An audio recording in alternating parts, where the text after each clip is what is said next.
out for them against Dobob? That's the big question for me, because Dobob as well, earning their spot in that semi-upper finals, beating Echo 3-1, which is a big surprise. But in that lower bracket, an even bigger surprise is when Echo went head-to-head with Locked In, they lost. Locked In, they're looking great on their jungle cleave. Absolutely phenomenal. They got a lot of pressure, clean crowd control, but they're going up against Chibako Tensei, who I think has really leveled up this week also. They do find themselves in the lower bracket, but it seems like these Elemental Shaman comps are a lot stronger. And when you have Zeepai on Elemental Shaman, I feel like the sky is kind of the limit.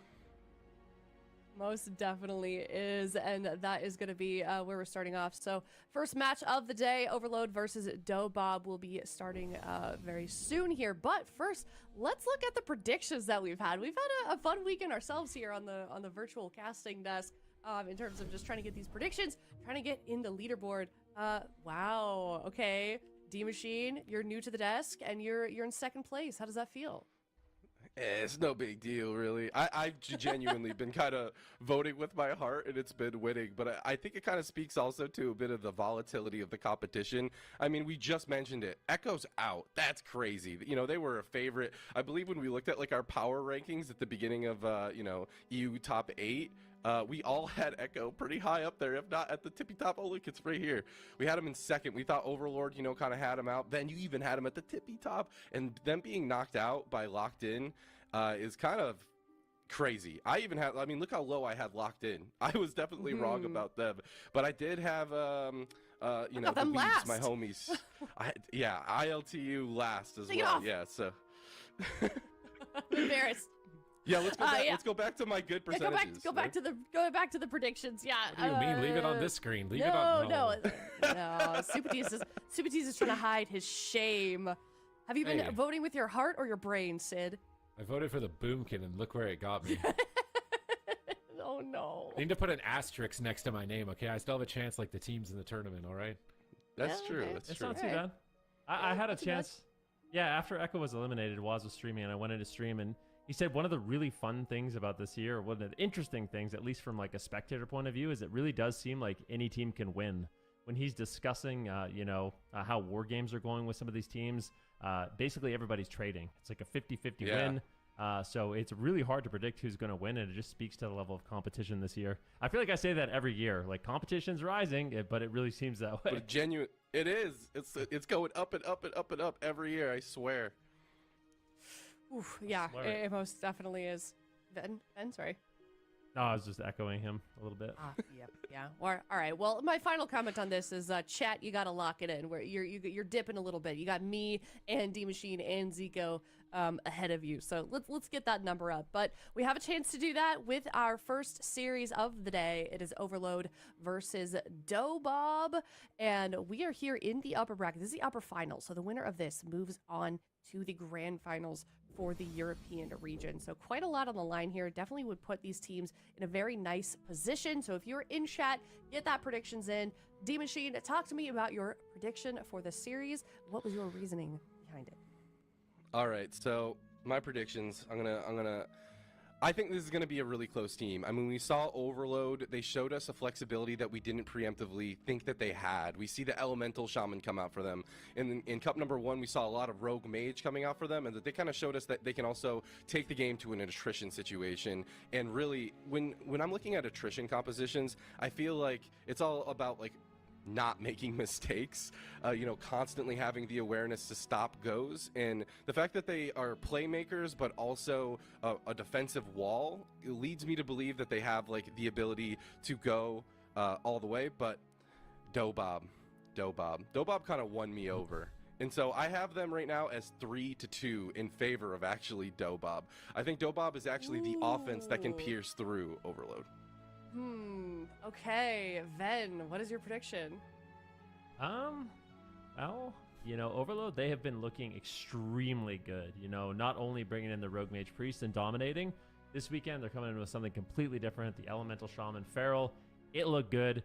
I think it's going to be difficult for Dobob, but I'm kind of going with David on this one. Surprise, surprise. I'm actually going in favor of Dobob as well. I feel like their Feral Mage, extremely offensive composition. I think the Feral versus the Rogue, like, honestly, so when we're thinking of the matchup, like Elemental Shaman Feral versus, Rogue Mage, I feel like you can kind of defend against a rogue mage a lot better than when it's mage feral, because the incarnation is just so strong from that druid. I think they will be able to punish, like David said. This is so interesting because I thought that I would be alone in this because I am also 2 to 3 in favor of Dobob. And I thought everyone would be on side Overload here. Supati, is he gonna break the combo or? I don't know. I'm not gonna try and like linger on it too much or hold the suspense. I'm not. Now I'm concerned what Zico's is though, with him on the top of the leaderboard. If he's in the opposite direction, like. Oh, wow. Oh no. Oh, this is danger. This is danger. Okay, but let's scale back. Let's scale back. Okay, yeah. Dobob. Let's scale back a little bit. I mean, Overload, if you look at our power rankings, they were number 1. They won Cup number 1, so it's definitely possible. You know, we have seen some changes, some developments with the meta, also with some of those hotfixes that come out. So who knows, really? We could be wrong. Zico could be wrong. Chat could be wrong. It's really quite up in the air. But one thing is for sure, this is a great way to start off today, Ven. I mean, we've got 2 top dogs here in the region. Overload, Dobob. I could not ask for a better way to start our championship Sunday. Yeah, I mean, definitely. I feel like it's going to be interesting to see what exactly goes on in the blind pick, but you're right. These 2 teams, they're looking really strong. Both of them have challenged Echo, which is not an easy thing to do.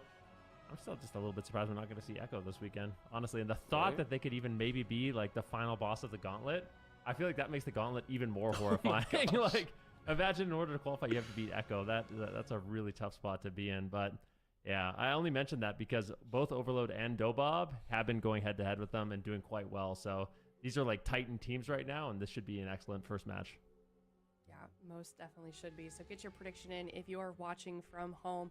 Cannot wait to get this started. Also, what are some things that you want to see in terms of the blind pick Supatees?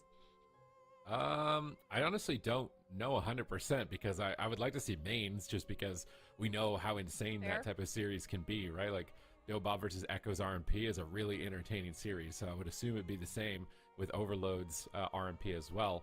But Oscar just randomly pulling up on that Elemental Shaman on Friday and just smacking people around is like, maybe that is just the best bet to go for. Certainly, yeah. And you know, a game like this also, when it's upper bracket, it's best of 5, 2 teams that you know, anyone could really win. This could be a grand finals matchup, D Machine. Yeah. No, absolutely. This is gonna be incredible. If we get a level of play that we saw yesterday, or I'm sorry, Friday today, I think that this is some of the best WoW Arena that you're gonna be able to see, especially within the War Within.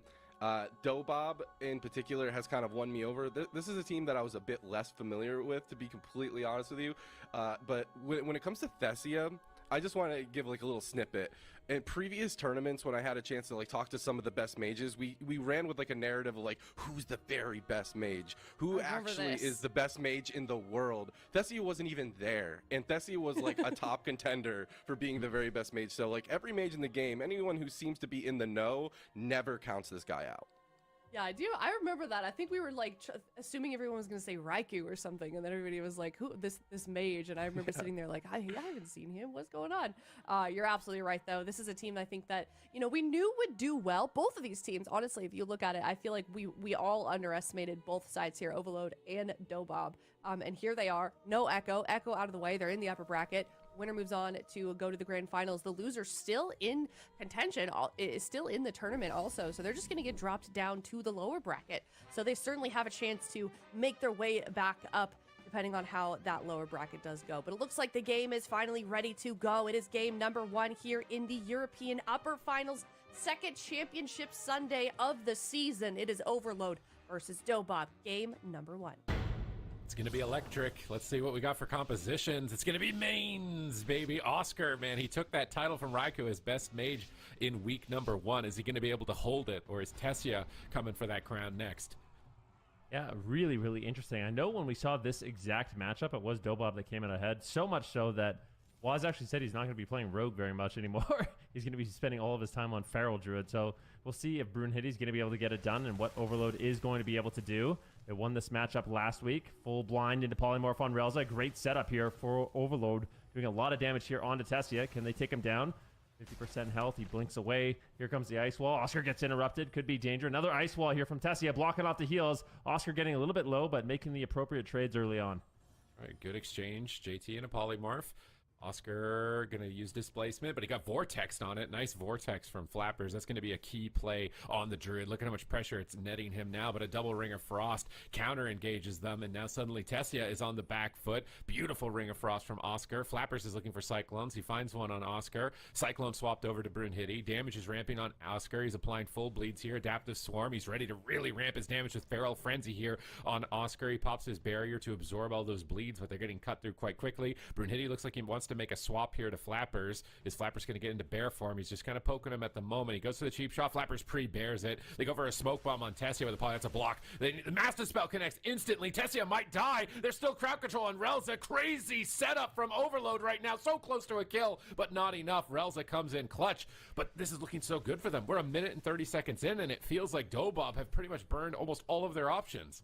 Yeah, this is looking unreal. Tessia is under so much pressure. Down one ice block and almost going down despite using that defensive cooldown. A little bit of damage here on Oscar, but JT in a really good position to just avoid crowd control. Rels is actually going to get stunlocked here by Brunhilde. Great crowd control, good initiation. Oscar looking for a polymorph. Doesn't look like he's going to be able to find it, but Tessia is just taking so much damage.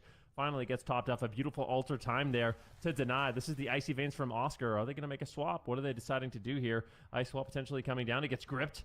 Really nicely done there by Relza, once again denying that setup. Oh man, Brunhilde, JT, and Oscar are fully synced up on this Rogue Mage Priest. Oscar is dominating the damage meter, even beating Flappers, and we've known that Flappers does big damage in this setting. Wall comes down, cheap shots onto the team. Is Relza ready?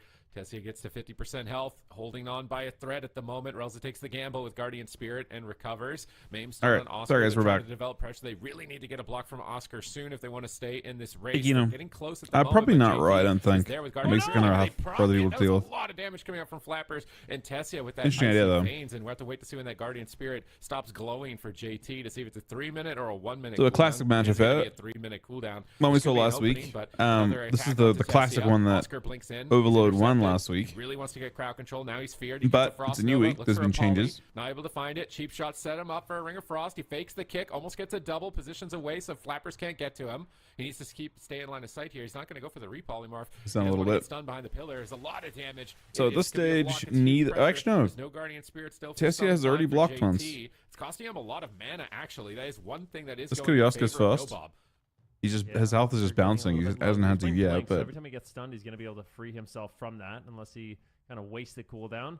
Big Frost Firebolt going to be connecting, but Oscar's still getting low. There's been a few close calls on Oscar, and that's why the Guardian Spirit has been proc for JT. So if you actually take lethal damage with Guardian Spirit, it turns it into a 3-minute cooldown instead of 1, and that's a very important CD for your team. Big setup here on Flappers with the Ice Wall. Tessia looking for a polymorph. He gets interrupted. Looks like JT is going to be free. Finally, it actually lands, though. The full polymorph lands. Can they take advantage of it? We'll have to see if there's enough damage here from Tessia or Flappers. It doesn't seem like it for the time being. It's actually Tessia who's getting low. Cheap shot onto Relza. Oscar going for a polymorph. Can he find it? Oh, he does vanish you. He fakes the death and manages to get the full polymorph. And now Tessia, this could easily be the second ice block, but it's a race to the finish. Oscar as well is getting low. He gets gripped behind the pillar. Nicely done there by JT. That was when he was counterspelled on Frost. Now he's got Icy Veins up. Icy Veins for both mages. They're both very dangerous at the moment. Look how explosive this is. Oscar has to trade block first in the game of Chicken. They swap to Brunhilde. He pops evasion. He's probably going to have to cloak on top of that, even though JT's in angel form. They switch to Flappers for a moment. He's got no trinket. If they can catch him out of bear form, it could be an opportunity. Brunhilde's just getting spam polymorphs. He's trying to stay on Tessia. He gets a kidney shot. Wall comes down. Oh, that's going to be a block. Does he get MD'd? He gets Master Spelled. Is he going to survive? Relza's in angel form, but it's so much damage. Relza's struggling even with the angel form to keep him topped off, but now Oscar on the back foot. It looks like he's going to be off hypothermia in about 2 more seconds, and it's likely he's going to be able to survive to that point, and they still have a huge lead. There's Void Shift available with 1 block left in the tank. Tessia's got his greater invis coming up in 5 seconds. He's going to have to be very careful with that. He gets counterspelled. Flappers is staying on target. He's ramping up. He's got a lot of bleeds here onto Oscar. And as soon as he gets that Feral Frenzy, he's going to be even more damage. But JT's recovering. Kidney shot, engage, set up here. But Oscar can't get the polymorph. They go for blind instead. Ring of Frost gets shut down. Big shatter coming. Locked on Frost. Void Shift comes through from JT in the nick of time. And Dobob refused to go down without a fight. Yeah, I mean, JT is completely tapped on mana. This is not looking good. Dobob is looking for a Game 1 win. It was looking a little sketchy at the beginning, but they've managed to battle it back. It's not over yet, but they have a commanding lead in this game. Oscar blinks away, gets the ice block off at 1% health. JT actually sits down for a drink. Tessia crowd controls him, forcing out the trinket with just the Dragon's Breath. He lands the polymorph. Oh, Shadow Word Death comes in. JT manages to break the crowd control nicely down. Now it's going to be Tessia who could fall. This is back and forth. It's a race to the finish. Oscar at 50% health. Tessia at 50% health, but it might be Oscar that fades. The Guardian Spirit lands, but JT's gotten to a stun. Smoke bomb comes down. Who is going to fall first? It's looking like Oscar, but he connects a big heal. JT doing a good job keeping him alive. Tessia, though, may have overextended. The double fear comes in. This is so back and forth. Oh my god, okay, Rel's no cooldowns, almost completely Oscar's side, almost no cooldowns, but Veins comes up for Tessia. Incarnation in 9 seconds. Flappers is going to tear Oscar apart if they don't get a kill. Just in here for a sec. How much impact of the mage stuffs? Not huge, just Veins. Outside of there a bit stronger. Out for Oscar, he pops it right away. It is so much damage coming up from Flappers in this position. So how, the time I was talking, they're now behind on blocks. Oscar's got no block. They get baited into enemy territory, but they can't even force the block. Oscar's retreating away. Defense is limited here for JT. He's absolutely zeroed on mana. Triple Dragon's Breath. That should be it for Oscar. Tessia's comboing. Somehow Oscar just refuses to go down. Rels is just in angel form. His team is totally fine. Just one more shatter. This does look good for the Oscar. They're just clinging to life. Symbols of hope to get a tick of mana around the corner from JT. He's trying. He fakes a kick. Both are room. JT get a couple of heals. He clutches it out. The Tessia with the immune. Oscar refusing to go down. He's chastised. He escapes with his medallion, but that's a full polymorph, and Flappers is on his tail, and Oscar will be torn apart. So last week this matchup played out differently. I wonder if this is the first matchup I think we've seen where the Veins nerf might actually be favorable. Honestly, with how that game was going, this is not how I expected it to end. It felt like Dobob was on the back foot for the first half of that game, but inevitably they stabilized, started slowly getting the ice blocks out of the way. But the main story of this game is JT being completely out of mana. I mean, it's not meta. It's not meta for me, but it's definitely a meta for mages. Less efficient, maybe spamming out to spell more. I really wonder where that. No, only you. This specific RMP beat this specific FMP and won the tournament.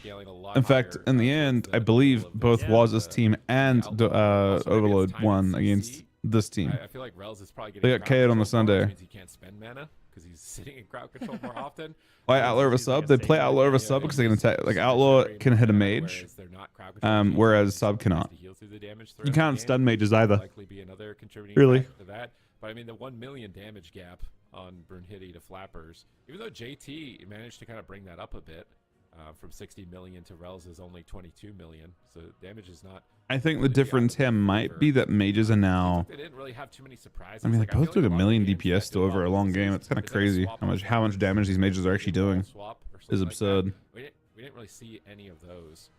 Like we've seen in the past. No, it's normal to tuning mid AWC. Very interesting. Both Oscar and Tessia down to the absolute exact mirrored damage. But look at Flappers' damage. Flappers did 50% more than Brunhilde. Elemental Shaman Feral, but maybe it doesn't work against a Feral Druid like Flappers. Like maybe it's one of those compositions. It's really good into RMP, but once you bring a Feral Druid in, he's bringing a lot of bleed damage, kind of pierces through the armor of the Elemental Shaman.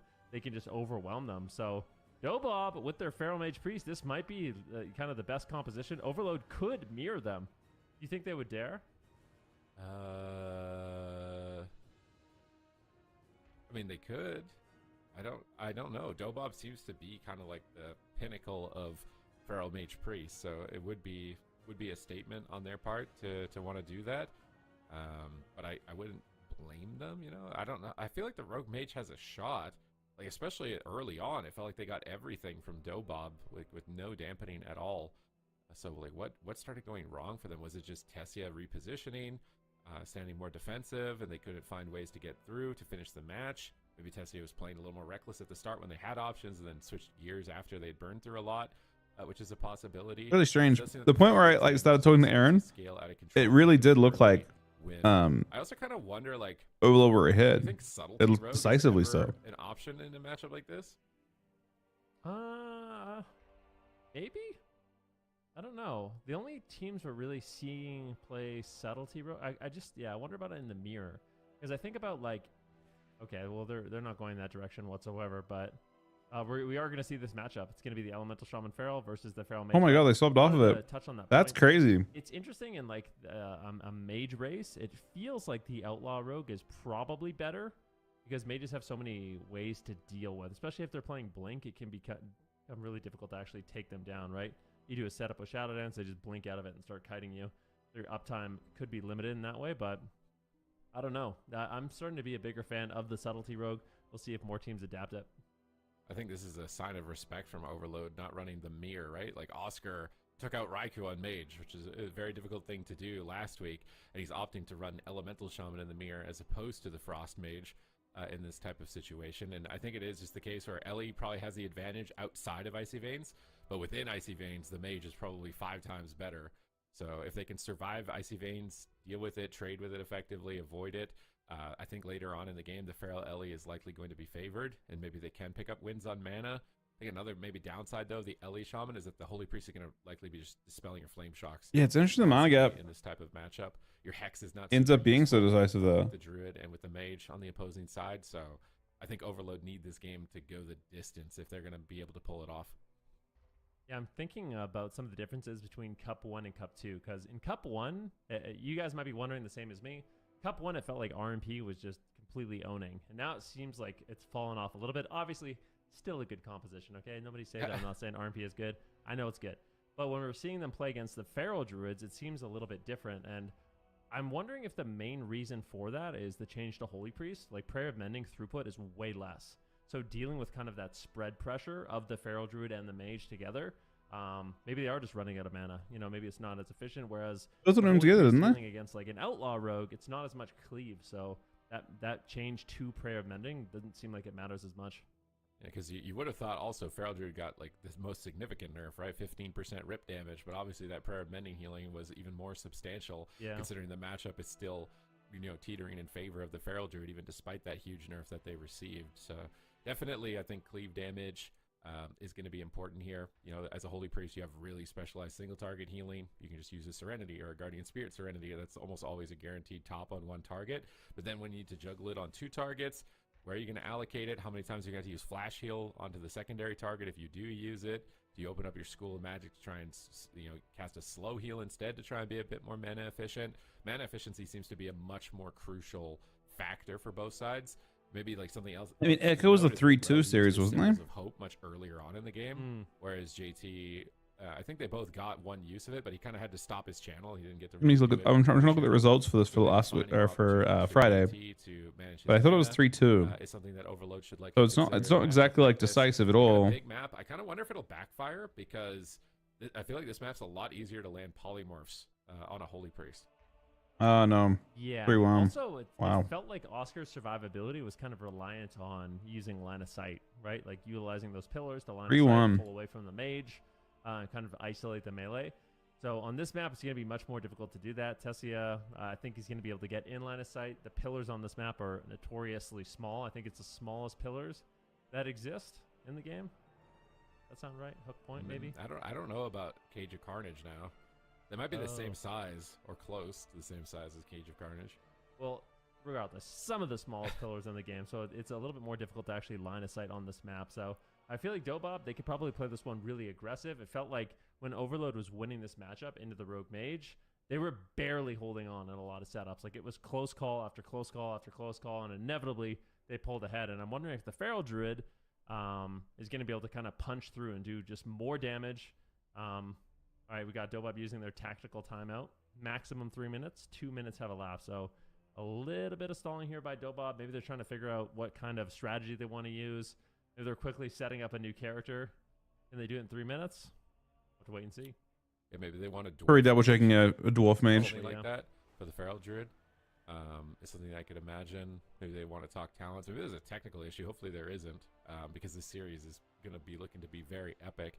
Seems like Dobob are a serious contender in the European region when they're able to play at full power. So we're going to be jumping into Empyrean Domain in just a moment here as the teams begin to get prepared between Overload and Dobob. Overload are Cup 1 champions. This is a fusion of multiple rosters on their side with players that have been leveling up over time. I remember when JT was on the team Hula Bang, and they were just a couple of buddies signed up from Solo Shuffle, coming together to make a run for it, and they got a Cup 1 victory as Rogue Windwalker against Echo, and that's when they kind of first established themselves as real serious contenders, and now they've leveled up, they've broadened out IQ'd Winoka DK and Rogue DK. And now they're taking Echo. They're knocking Echo out of tournaments even before Championship Sunday, and they're looking like a stacked team. But Dobob, with Flappers returning to the competitive scene, seems to be a real contender as well. And Tessia will be playing that dark. How is it? I mean, Winoka DK. Has the door set up and available. He's just gonna. I think Rogue DK felt decent. Fire blood ratio. He is not messing around. Full polymorph lands, and I love this. Dobob playing aggressive. This is Winoka DK kind of was doing similar to what it normally did, about 24-ish. Going for the ice walls, the cheeky shimmer, mass polymorphs, like just finding that crowd control out of thin air and really just smothering his opponent. All right, let's see if he can manage to. Right now, this is Icy Veins. This is the scary moment for Overload, and a Snowdrift stun clips JT. They bash Oscar. They land the polymorph. Excellent setup. That forces Medallion from JT with that Icy Veins, which is great value, but an Ascendance has proc for Oscar, and he's going to be scary during this Ascendance window. But Relza seems to be recovering through it perfectly fine here as he's positioned far away from the action, and he's spamming Dispel on those Flame Shocks. Oscar gets low. JT escapes crowd control, begins to recover with the Apotheosis, and they need to be basically just spamming out Angel Form and Apotheosis on cooldown, because those cooldowns make their healing spells, or a significant portion of their healing spells, basically free mana cost. So they want to get that activated as many times as possible in the game, so as many Serenities that they press are going to be free, or Flash Heals during the Angel Form. So you're going to see that be an important metric. You can see Angel Form is basically mirrored. It's like 50 seconds a piece on the Holy Priests. The Apotheosises are very closely aligned. They're going to be managing those throughout the game and making sure that they're basically shoving them as much as possible. Yep, so the only advantage, I would say, there's two advantages the Mage has in this matchup, and it's during Icy Veins, and if he can land crowd control. So if you're getting Polymorphs, you're getting Dragon's Breaths, that's where the Mage can come out ahead. If they're denying the crowd control, then I feel like inevitably the Elemental Shaman will come out ahead here. Big blast of damage here on the Tessie. He's going for a Snowdrift. Mass Polymorph. Oh, he lands a double Mass Polymorph! TJ gets sniped, going for a Cyclone. Really nicely done there by Tessie. A follow-up. There's a full Cyclone there onto JT, and Oscar is in trouble. He's getting lower and lower. It looks like he will drop down the Stone Bulwark Totem as well as his Astral Shift. In the meantime, though, Tessie and Flappers are also getting blasted. Yeah, they're really matching damage with damage in this matchup. TJ gets caught in a swap. JT recovers. Dragon's Breath. I don't think he's got diminishing return for Polymorph here, as both priests immediately. Angel forms off cooldown. All right, we're Angels again. They need to maximize their mana efficiency. And at this time, JT is also getting some value because his team is taking immense damage. He's going to trade out Power Infusion, but that can be spell stolen. Oscar is just taking so much damage. JT has to Trinket out. I really feel like Dobob have control of this game at the moment, but now, as I just say that, Tessia dips to 20% health. I think that's how it's going to look, I think, a little bit. Crits together here. He's keeping his healing stream totems down. The idea of being, I don't actually know. With the gust of winds rotating through to keep up his elemental equilibrium. So he's, I guess they wanted to have the teeniest of edges in the mirror, which they do. I mean, Oscar's doing, you know, like 0.1% more damage. But an ice wall comes down, no trinket available. JT repositions, gets in line of sight. Wall has been condemned, and it looks like Oscar is still kind of dying. He might have to burrow full main with no trinket. He's trying to greet it as he forces the ice block on Tessia. He stuns up Flappers for a swap, and Oscar wins the game of chicken here in this exchange. You think Mage is the correct target of the match? Yeah. It's typically how you play Ellie into this matchup. I wonder. I'll have to wait. Ellie just has a slight edge over. Like they're like a very mild. The idea is that Ellie Shaman's a very mild counter to Frost Mage, but it's such a close matchup that it ends up being like a. You know, normally a counter is like it has like a 10% or more edge. They're all just dying. I think that Ellie Shaman has like a 1% edge here. Through the roof. He's untied. I just woke up. He's just destroying. We're not too tired. We're just waking up. Easily be the second ice block. It is, and all of a sudden Overload. They take the lead. They're looking good. I feel like Dobob, they're going to need a Hail Mary. Yeah, and they have it, though. Incarnation's coming up for Flappers, but it also is coming up for TJ, so it's going to get very explosive in about the next 10 seconds for either side. They just forced Wall before Incarnation, which is a great opening for Flappers. TJ wants to connect that Incarnation on Tessia, I imagine. He stuns Flappers at the moment, baits the Trinket, gets Barkskin as well. There's two openings now, but pressure is so high and back and forth on both sides. Relza's probably going to need to get an Angel. Yeah, I know, exactly. It's still worth it, but it's just a really mild He's taking the gamble. Advantage. He gets Chastised stunned on a Flame Shock Dispel, and here come the You can see it's like they're within 1% damage of each other. It's still 2% damage of each other. Both dying, same time. And Incarn at the same time. He barely holds on with survival instincts. Relza is still just desperately flailing to dispel Flame Shocks and try and stay ahead of the pressure from Oscar. And now there's the Burrow. Oscar. Icy Veins is still up for Tessia. Trinket Burrow. Breath on JT, setting up for a polymorph. No trinket available. TJ pre-walls, anticipating stun incoming there with the polymorph. Ring of Frost out of the polymorph. Relza's getting close. He stuns JT, but he's rooted. He can't get there for a Psychic Scream. Snowdrift stun as well. Void Shift is still available though for JT. And he's got Serenity charges. Spam dispels from Relza, trying to stay ahead of the Flame Shocks, trying to keep his team healthy here because it's looking dicey for his team in the next couple of moments. If Oscar gets an Ascendance proc here on this Primordial Wave, it could be it's kind of long at the moment. It may even just be lights out even without it. Oscar, though, they could take him down. This is exactly what he's in the most trouble. In 10 seconds, JT gets polymorph. Dobob, they might be able to do it. Oscar and TJ are you can see the main advantage here is they're both hitting each other extremely hard. He's got wall again, but getting the pressure going. Icy Veins here, 15 seconds. It's the minor advantage that you're looking at, and it's very slight. Relz is going to run out of steam about 20-30 seconds from now, start to run out of steam, and JT has got about a minute and a half into the tank. Is completely Oscar's got wall. At this point, I think it's over for Tessia. They've made it to the deep dampening stage. Tessia procs and Icy Veins, though. He clutches out a big Comet Storm crit on Oscar, forcing his Astral Shift. Now Flappers is getting cleaved. He has to Barkskin. He's got Heart of the Wild. So does TJ. Equally trading. His damage is chaotic, but JT has such a massive mana advantage. He's still sitting on his Symbols of Hope here in this position as well. If he ever wants to chuck that out, his Angel Form is coming up 7 seconds faster as well than Relza's. Here comes a Snowdrift from Tessia. They need to win with this. Can they manage to get a kill? Does JT choke on the finish line? He gets stunned on his trinket. Relza! They lost right at the end. What the fuck, man? This game was going the distance, by the way.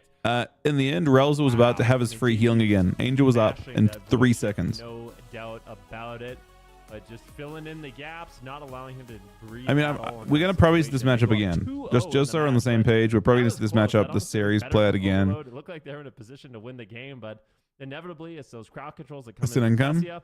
We can see here in these final moments exactly how it played out. Look at Tessia moving closer, realizing they need to get crowd control. So only real. Oh, actually, was about to. That's crazy. Dragon's Breath comes in into a Snowdrift. JT, of course, has his trinket. He's got the Void Shift. Let's see what he decides to do.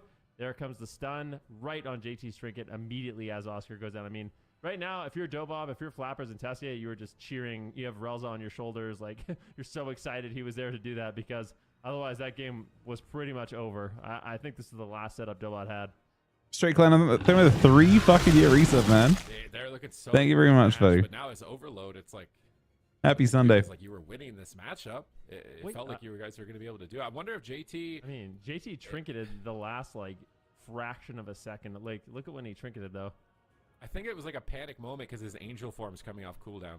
So he's probably debating whether he needs to trinket Angel or he needs to trinket Void Shift. And he's trying to assess the damage. So maybe he trinket and then was considering, like, I don't know. That's I'm going to be honest. Fast. Watching that back, so fast. I don't even think Relza meant to stun his trinket. I think he was just following up the stun. He's just chaining the stun. Yeah, I think Relza just was doing his job. He just chained the stun. I think JT kind of fumbled there with that one. Like, trinketing, like, the last, like, nanosecond of that stun. I think if they had just made more of, like, an executive decision there and just preemptively traded, that game was as good as one. Okay. Well, it's not, though. So, and look at the quality of the teams in the lower bracket. Like, you're not guaranteed to get back in the grand final if you end up going down here, and that extra series is going to be very fatiguing that you have to play out because a lot of these matchups are going 5+ minutes. So you really do want to just get yourself into the grand finals, sit there chilling, watch everybody else eliminate each other, maybe take some considerations for what your comps are going to be depending on who makes it through. And we're doing the opposite now. So Overload are going the big winner, man. Map, which makes me think they're going to go to RMP instead. Not the big winner. Yeah, it's definitely possible. Maybe they lock in the mirror. I mean, I don't know why they couldn't. Yeah, I don't know why. Very good mage. Why Hook is the question. I don't think Ellie. I don't think Ellie Farrell wants Hook point. Tessia look equally mashed, so like it doesn't make sense that unless you just don't. You just want Rogue Mage, yeah. If I'm Overload, as much. It didn't look decisive enough. Rogue Mage is tankier. I would have at least some faith in their capabilities. Maybe they come out slightly ahead, but if it's a compositional thing. However, I mean, let's be real. It felt like they could have won that last game.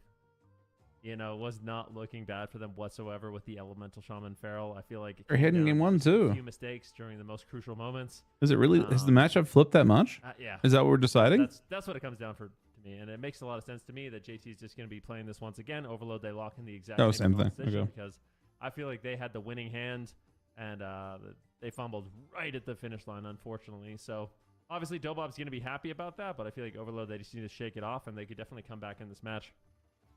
Well, let's see what the comps are going to be locked in. Maybe there's going to be a little bit of delay at some point in this series because maybe there's a technical problem. I think it was just making the dwarf, but we got the Overload compositions, and I mean, they have Feral Mage Paladin. Where are these records coming from? Is this just from, because there's no way they played a Paladin this season? I think it's Cup 1 as well. Or that many games of... Okay, so this is the entire expansion. So they do have experience with Feral Mage, just when Paladin was more meta from last season, and their win rates with Rogue Mage and Feral Mage seem decent, but maybe not so much with the Feral Mage Priest at the 3 and 5. But those seem to be kind of the compositions. They've also got players from different rosters, so maybe those stats are taking that into account depending on who their teammates were at that time, because they have switched their roster around a lot in that regard. But it looks like we're jumping in, and I don't think we got to see the comps.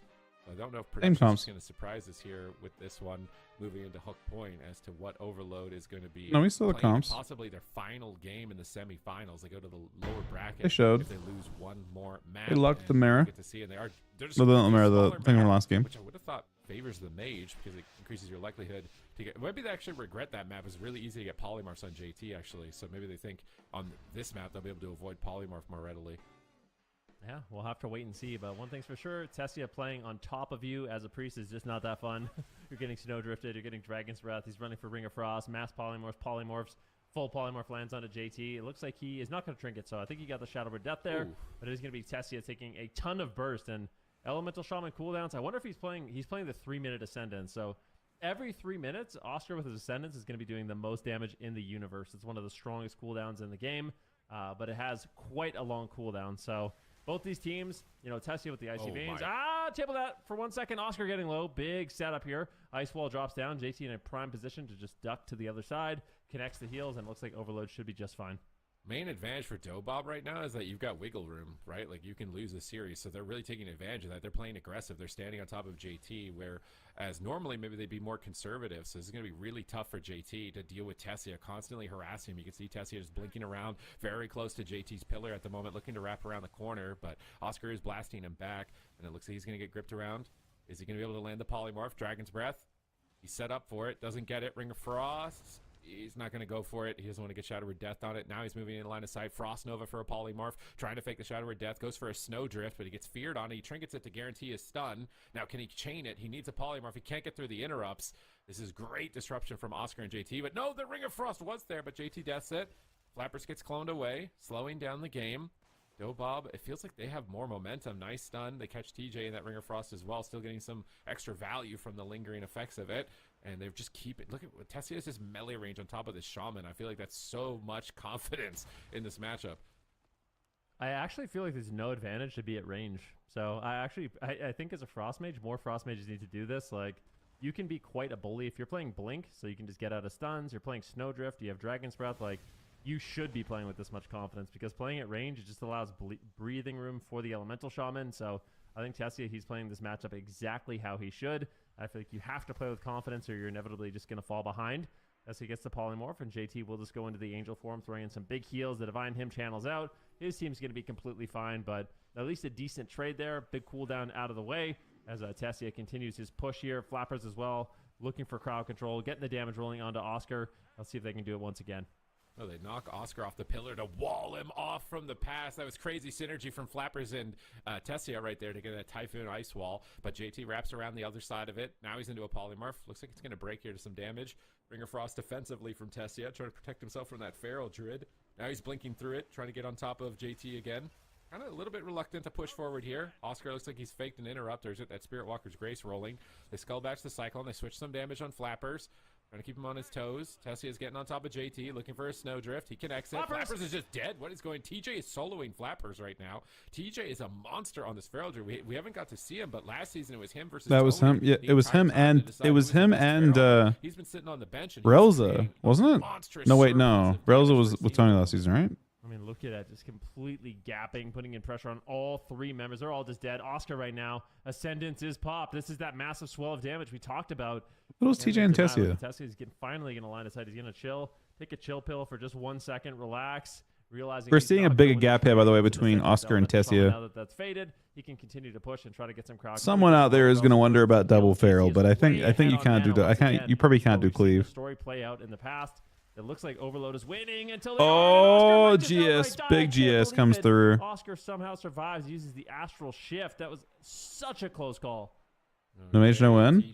This is a good option for sure into mages, but it is close. I would have liked to see more rogue mage versus feral mage, but it's crazy that they gave up on it so fast, even expecting this matchup. Symbols, nice punish from Tessia, but they're all dying. Look at this damage right now. Flappers is just outright dead through bark skin. Relza has to trinket to be able to recover. Now they got Oscar on the back foot. He has to burrow, and they're just swinging back and forth, just knocking each other around at the moment. You think jungle might be into this? Match point for Overload. They'll be in that lower. Maybe. And it's looking dicey for them as JT's Angel Form has just ended. He pops out the power infusion, but an Ice Wall comes down. Big setup. TJ, is he going to drop? JT gets stunned into a polymorph, but Relza had to void shift. It is a crazy game 3 here. Definitely the smaller map is making the series very explosive. I mean, again, Tessia still being left quite behind. JT, 50 mil damage, but it doesn't look like it's going to be any follow-up just yet. JT, he's got the heals. Can he connect them? Snowdrift potentially landing here from Tessia. Manages to find it. TJ's getting low. They stun him up. Can they drop him? JT goes for the trinket and the void shift. He's not messing around this time, but Bobob is in shambles right now. Their entire team is getting low. Relza has a lot of work ahead of him. At the same time, Oscar might just outright die. Oh my god, JT, I think that was Guardian Spirit proccing for him right there on Oscar, and that's going to be devastating moving into the next couple of seconds if it did. They switch damage onto TJ for now. Dragon's Breath on JT. They get a polymorph. There's no fully mage man. Oh my god, it's 3-0. Bob do it. I don't know. 0. I mean, this game looked even better than Empyrean Domain. It just felt it's just too unstable without a mage, I think, to play on mage comp. But Rogue Mage is also, I mean, Rogue Mage looked like the best game they had, I think. So I'm really hoping we see a rematch of this in the finals. Overload won the previous, they won last week. So we're kind of expecting there's a possibility of that happening again. Whatever happened, I don't know if their strategies just adapted. Maybe they're just leveled up, playing way better. How are we doing, by the way, Johnny? Are we having a good weekend? Really good, looking like the team to beat right now. They've earned their position. If you do come back to WoW, I'd love to do keys with you. Aaron and I both would, and Doss hopefully as well. I like the fact in this game, Dobob, they were going after TJ a lot more. I think Oscar and JT, they were playing very defensive, so kind of utilizing. Keys are apparently good this season. There's 2 different mounts and stuff. Of JT. It seemed like it helped their overall pressure a lot more. Yeah, I'm down. After tournament today, I should be able to do a couple keys. Really not much and tomorrow. To be able to do. Oscar gets counterspell. Tessia goes for the replay. Would be good if TJ only focus on Riz. The game's already over. Oh, Riz? You mean like restuns? That was is that what you mean, Money Crusher? Close series. That is a close series for sure. Okay. Overload, man. The lower bracket. Echo's out of the tournament. Echo's out of the tournament already. Overload are the Cup 1 champions, and they're in the lower bracket now. I mean, I suck. I haven't done Mythic Plus this season really too much, Johnny, but I'd like to get into it. Is really into it. Being one of those, is Chibaku suddenly going to just upset the whole tournament and actually have some sort of deep run on this lower side? Nobody knows, and that means that you have to stay tuned the entire time if you want to find out. Yeah, Mythic Plus are really popular this season. They made some really cool changes with it. I think in general, your average key is much higher this season at the moment. People are doing 14s, 15s at this stage already. They really have won me over as well. I am so excited for this team. They just 3-0'd the first. All right, I need to be right back. One sec, guys. Sorry, we got on a little early. I'm feeling a lot more awake. You can probably hear that I'm sounding more awake now, but I'll be 1 sec. Thanks for watching. I was a little bit shocked that I thought I was going to be alone on this on the Dobob prediction, but I guess. Yeah, on the Dobob hype train, exactly. I wonder where chat ended up too. I don't know if we have that data. It was Overload 70% and Dobob 30%. I told chat to lock it in, and they didn't listen to me. What's up with that? They followed Zico. Zico's on the top of the leaderboard. You know what? You're right. You're right. I predicted Dobob, and they saw that I predicted, and they're like, I'm out. You're making a comeback. You're making a comeback. Oh man. All right. Well, I mean, they're gonna be happy about that, as are we, because I that's really my only goal today is beating everybody in the predictions leaderboard. But let's take a look at the bracket and where we currently are with this EU region. Here we go. Dobob in the grand finals. Overload knocked down to that lower bracket. Chibaku Tensei and Locked In looking to claw their way back up. But they got to face the Overload. Then they got to face Dobob. So no matter who you are, no matter which way you look at it, it's going to be a difficult climb back up there. But this EU region is so competitive right now. We're only in cup number 2 also. There's a whole other cup coming next weekend, and then the grand finals, of course, in the end of May. So this is just so exciting. I feel like the EU region has just been blown wide open, for so long. I feel like it's been kind of the same old song and dance, but these teams really came to play this season. Here is the standings right now. Overload, the team that just got knocked down to lower bracket, 200 points. Dobob, 180. Echo, no longer in the tournament right now at 3rd. So this could look completely different by the end of the weekend. And we will certainly keep everybody in tune, in check with these standings as we kind of move forward here in the lower bracket. But in the meantime, that is going to wrap up that series. And I'm so excited to get started on the next one. So we're going to head to a break. When we come back, we've got more series coming up next. It's going to be Chibaku Tensei versus Locked In the EU lower semis. We'll be right back.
everyone, and welcome back. If you're just now tuning in, we just saw Overload versus Dobob. Dobob winning 3-0. Now we are here in the lower bracket. It is Chibaku Tensei versus Locked In. Zico.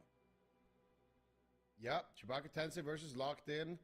I mean, Locked In, they need a lot of points here to actually make it deep into the kind of point standings because they came in late. So for Locked In, this is a very important game, but Chibaku Tensei as well didn't have the best result last weekend. So they're trying to claw their way back up to that top 3 position. With Echo out of the tournament, if Chibaku can have a deep run, this could be, there could be a situation, you know, where Chibaku has a deep run, and if history repeats itself next weekend, we could see Echo in the gauntlet. So for Chibaku, this could be an insane opportunity here to make it count, because also they are tied right now with Forged RMP. So a lot on the line in terms of point standings. It's already, you know, Championship Sunday, 2nd out of 3 cups. So these teams, they got a lot to play for. They certainly do. I am excited to see kind of how the European region develops here for the standings. But I am curious now what the predictions are from you guys. Supatis, let's start with you. Who do you think's going to win this series? Start with me so the chat knows who to bet against and get a lot of points. That's a good plan. I mean, you didn't have to say it out loud, but that was my plan. We're taking care of the chat here. I mean, I'm leaning more to Chibaku at the moment. I feel like that they've been looking impressive. I think that their elemental shaman compositions are likely going to be very valuable in this tournament. And it's more so just, I think, more or less just because Locked In, we don't get to see them playing very much as a team yet in a tournament setting. I feel like Chibaku has more experience in that sense. That's why I'm leaning that way. But after seeing how the Feral Druids are performing, Locked In having a Feral Druid, I think I might be regretting my choice. Okay. Zico? Wait, it says Supatis. I read my own prediction wrong on on the thing. I read my own prediction wrong, so I thought that's what I was going with. No.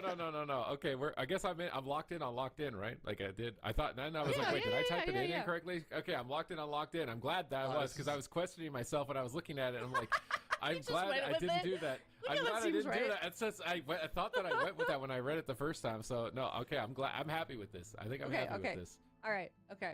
Now that we've established that, go ahead. I'm suddenly unhappy with this. Because it's the same as me? The same prediction. Yeah, I have the exact same prediction. And your accuracy this weekend has not been good, Supatis. Hold on. I'm starting to regret deeply right now. Is this becoming a chain reaction? No. Are you all going to fall like dominoes? Am I just the first domino to knock you all down? Oh, goodness. I hope not. All right. Well, what's vetted team machines? Okay. Interesting. Well, you know what? They can't say anything because they're not on the desk. It's only us, so we will be right. So, chat, if you want to be right, also vote exactly the way that we did. Right? Hey, I feel good. I got okay, good. Don't even miss a game. Both of you on my side. Yeah. You guys, there's been like delay here or something. You guys have strong shoulders. You guys can carry me. I believe in you. Do we? Yeah, you've been working on your. So this is jungle versus I don't know what. Locked In a jungle. Some shoulder. But what are Chibaku gonna play? I think he can handle Ellie. a little bit. Oh, okay. Yeah, well, you did LEDH? So maybe, but like I don't know. Well, Thunder? Like compositionally, Locked In, having a Feral Druid, kind of like Sid said, seems to be very good right now. But as a team, I feel like Chibaku is a better team, and I feel like they should have good practice into jungle.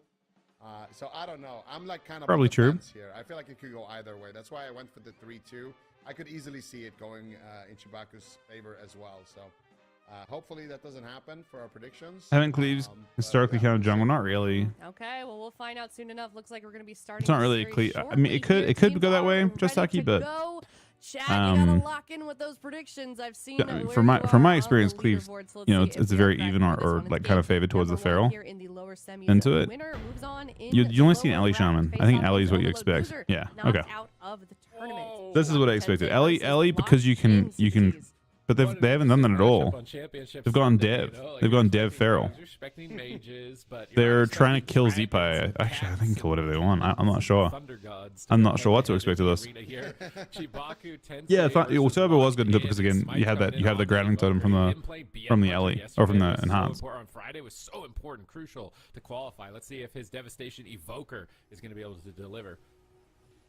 I mean, Devastation Evoker, from what I've gathered, is his main, so we'll see. If there's somebody who can make it work, it is going to be Smite, but much like you, I was kind of expecting that BM Hunter, but already this is a comp that packs a pretty heavy punch, so maybe a late-game advantage if it goes that way. Houston is taking a lot of damage. Lontar moving in, looking for a fear maybe onto Numliz, but Numliz is just going to go ahead and reposition away. Lontar got met with a stun there, so most likely not going to be able to go for it. Ulti Penny coming out, raining terror from the sky, doing a lot of damage here and healing for his team on the side of Locked In. Houston dropping pretty low.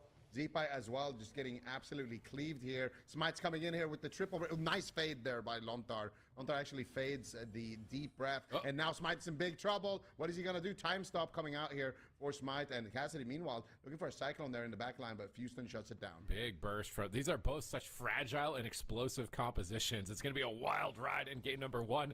Numliz trades out Pain Suppression to keep Smite aggressive, but he's instantly kicked on his Disintegrate. It's really important to interrupt Disintegrate as soon as possible, and you can see that now he's wind sheared on it. They're just focusing on shutting down Smite's damage output as much as possible. Ray of Hope is active. It'll top Zeepai in this position.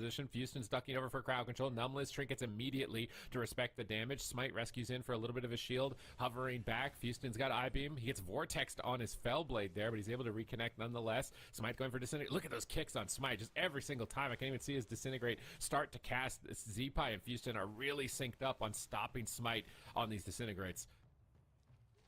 Yeah, but he manages to get a couple off, and they turn into another fade as well, doing a lot of damage.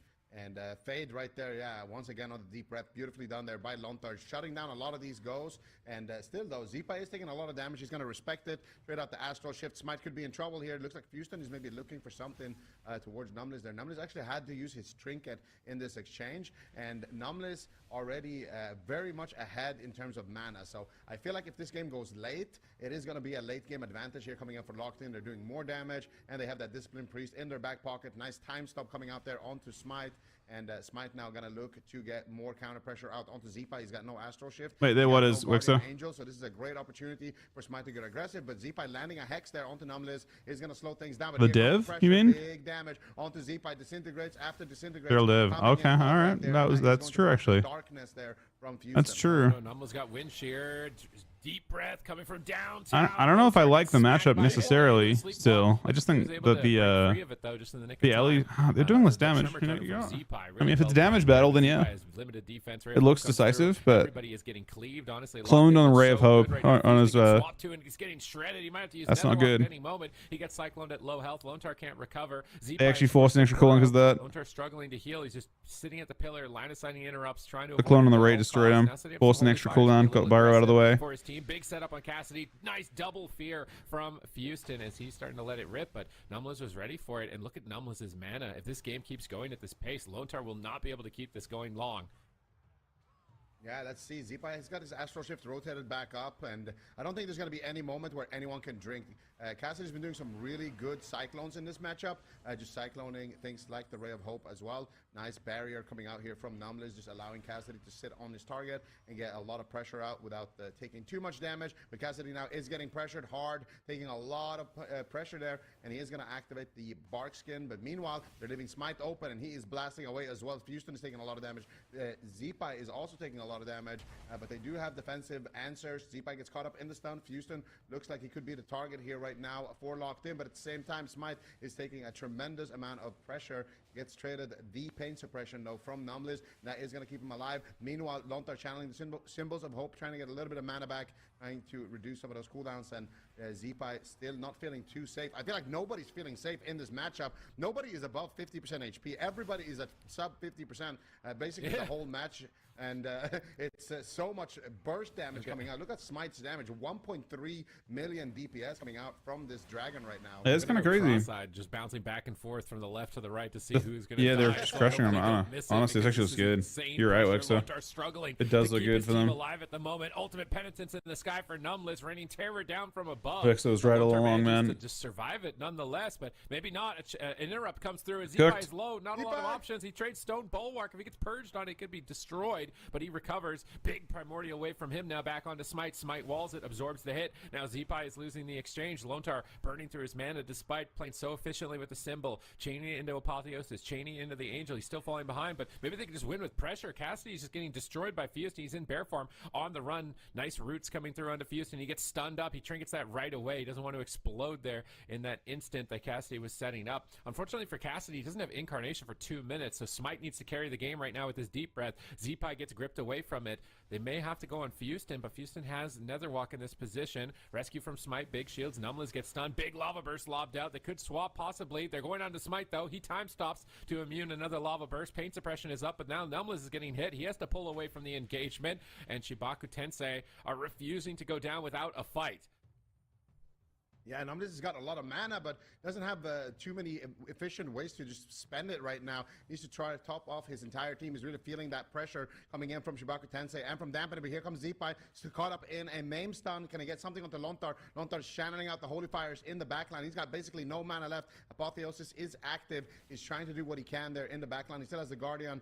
No Void Shift, though. He's got Angel Form rotating back up as well, and that is likely to be the last thing Lontar's going to have. Smite, though, has Dragon Rage available. He's setting up for a big hit. There's the Dragon Rage. Huge damage coming out from Smite right now. Lontar deflects it with the Divine Hymn in Angel form, but still, Smite is a very threatening player right now. Zeepai is going to activate the Burrow. He's trading out. If they can just survive for the next Incarn, which is in 5 seconds, I think this game is going in favor of Locked In. The Ray of Hope connects onto Zeepai. He's trying to do what he can here, getting counter pressure, but I don't know if he's got enough. Lontar's got no mana left. The Guardian is going to proc Stormkeeper. One last chance to take Smite down. Is he going to die in the stun lock? He does.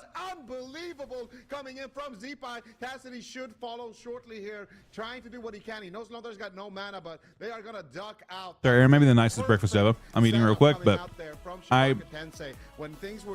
don't know what just happened. I don't know how that result happened just then. But this food's delicious.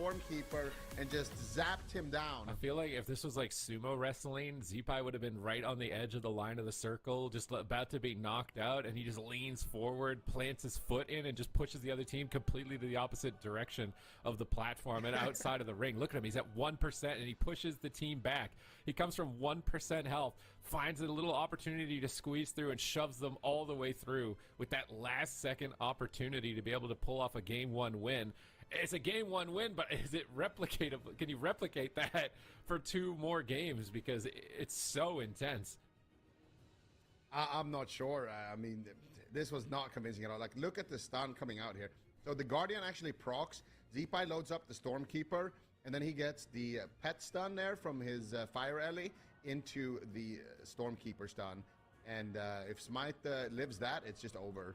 Numbless still has mana, but Discipline Priest not the best at... The Discipline Priest is good at kind of healing like pressure over time. It's not that good at healing like this big burst of damage.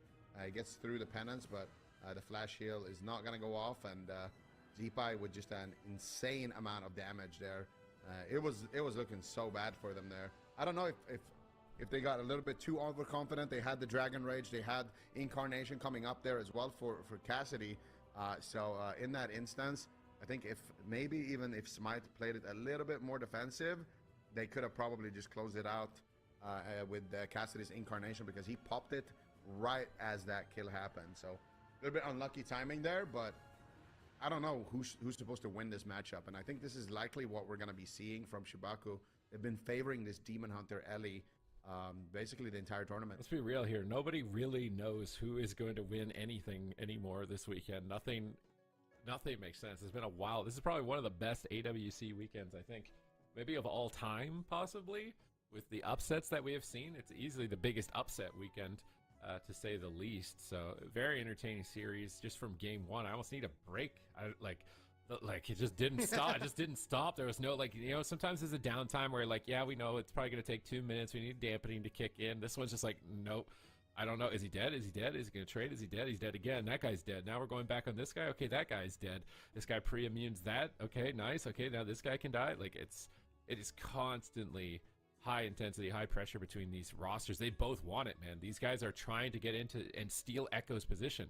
They want to try and yoink that. They want to get into top 3. They want to put Echo into the gauntlet, and they're both in a position where they have a strong opportunity to be able to actually do it and pull it off.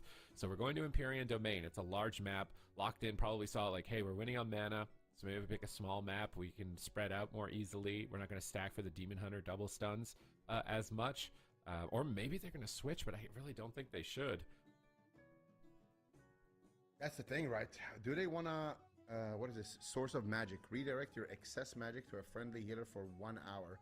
When you cast an empowered spell, you restore 0.25% of their maximum mana per empower level, limit 1. Wait, how much mana did that actually restore, I wonder, for Numliz? You can see it here.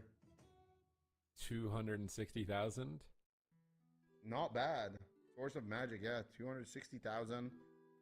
Not bad at all, actually, having that in their back pocket. I wonder if they should just swap healer spec to Discipline Priest, or to Holy Priest, I was going to say. But it looks like they're going to go with Discipline Priest once again.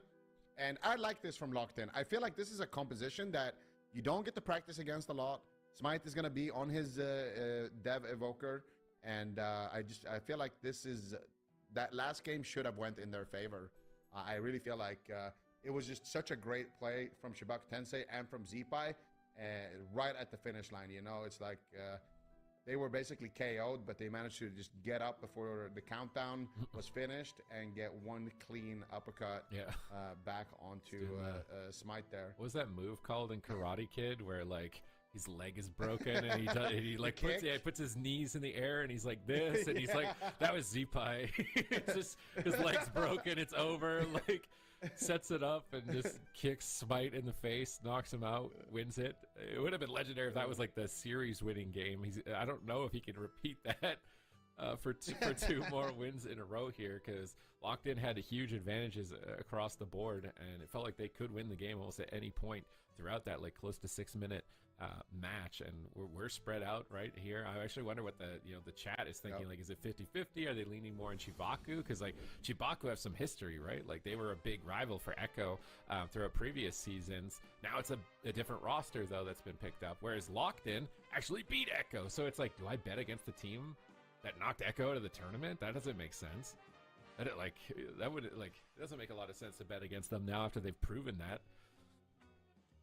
Yeah, I feel like it's another interesting thing about this particular matchup is that Phoenix Reborn was the team that first knocked out Echo last season, and Phoenix Reborn was a team that, you know, Numliz was the healer on that team, and Zeepai was on that team. Former teammates going head-to-head right now between Zeepai and Numliz, and they're actually going to go after Numliz here a little bit on the side of Shibaku Tensei. They stun him up, they get the fear. Numliz is going to use the Will of the Forsaken there to try to get a fear back onto Lontar, but Lontar is just going to activate the Angel form and take that trade. Now they can use the Demon Hunter fear onto Numliz as well, and you can see Shibaku has a new strategy here. Just go after the Priest as much as possible, try to allocate a little bit more pressure there onto that Discipline Priest, and so far it's working wonders. Zeepai is doing an insane amount of damage right now. Well, they're just going to darkness that deep breath in the opener here, and they get knocked out of it, booped out for a moment by Cassidy, but they're right back into that darkness, doing a really early exchange of cooldowns. I think that's to try and extend their mana. So they just get darkness on cooldown, absorb some damage, save Lontar's mana so he can maybe win a little bit later on. Now we see a stun engage from Chibaku in this position. Smite's going to rescue him over, but Zeepai is still getting rocked. Trades out his Stone Bulwark. He grounds and Disintegrate here. Lontar is getting cleaved a bit. Oh my god, he's getting soloed right now by Cassidy. This is very scary. He recovers. There's a little Serenity there. Now Zeepai is low. He's got to use Ray of Hope to recover. He's actually playing efficiently. He's using heal rather than flash heal. So Lontar has changed his playstyle a lot, and it seems like overall as a team, their strategy is a lot different. So this actually might be a lot more difficult for Locked In to pull off. Yeah, it feels like Shibaku Tensei so far in this match have adapted better to the things that happened in game number one. Locked In may be losing a little bit of that element of surprise, but here comes the deep breath. Lontar is going to fade it, so he's going to be able to avoid that stun. Fewstun and Zeepai now looking to get aggressive onto somebody. Actually, Fewstun taking a lot of damage there. Going to be Cassidy, who pounces first there with that kitty, and he's going to be able to get grip back to safety and then get back into the fight.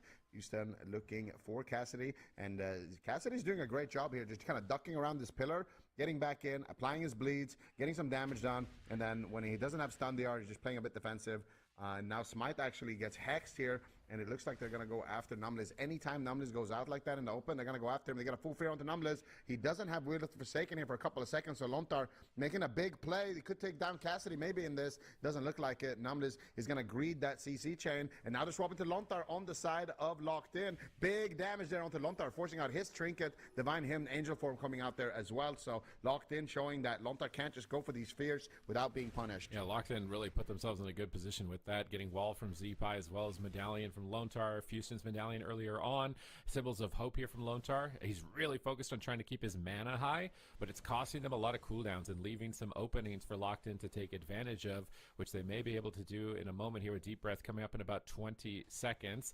Smite's just trying to wrap around the corner here without getting stunned. Cassidy is kind of low at the moment, playing a risky game. He gets stunned. Numbless hexed. They need to remove this, but they can't because he's stunned. He has to trinket out to decurse the hex and begin to recover. Houston gets gripped behind the pillar away from Smite, but Deep Breath is coming off cooldown. Smite needs to hit a triple with this, and I'm curious to see who they attack. If they swap to Lontar, Houston's just dead. What is this damage? Insane pressure. But now, is Houston even going to survive? He's got Blur. He's holding on. Ray of Hope comes through, tops him off. Lontar gets kicked. Zeepai could be in trouble. Here comes the Deep Breath, but Lontar just fades it again. Lontar ice in his veins, man. Smite just can't land a stun, but Cassidy gets blasted. He's rescued in by Smite, but this is Ascendance. It's big damage from the Thunder God Zeepai.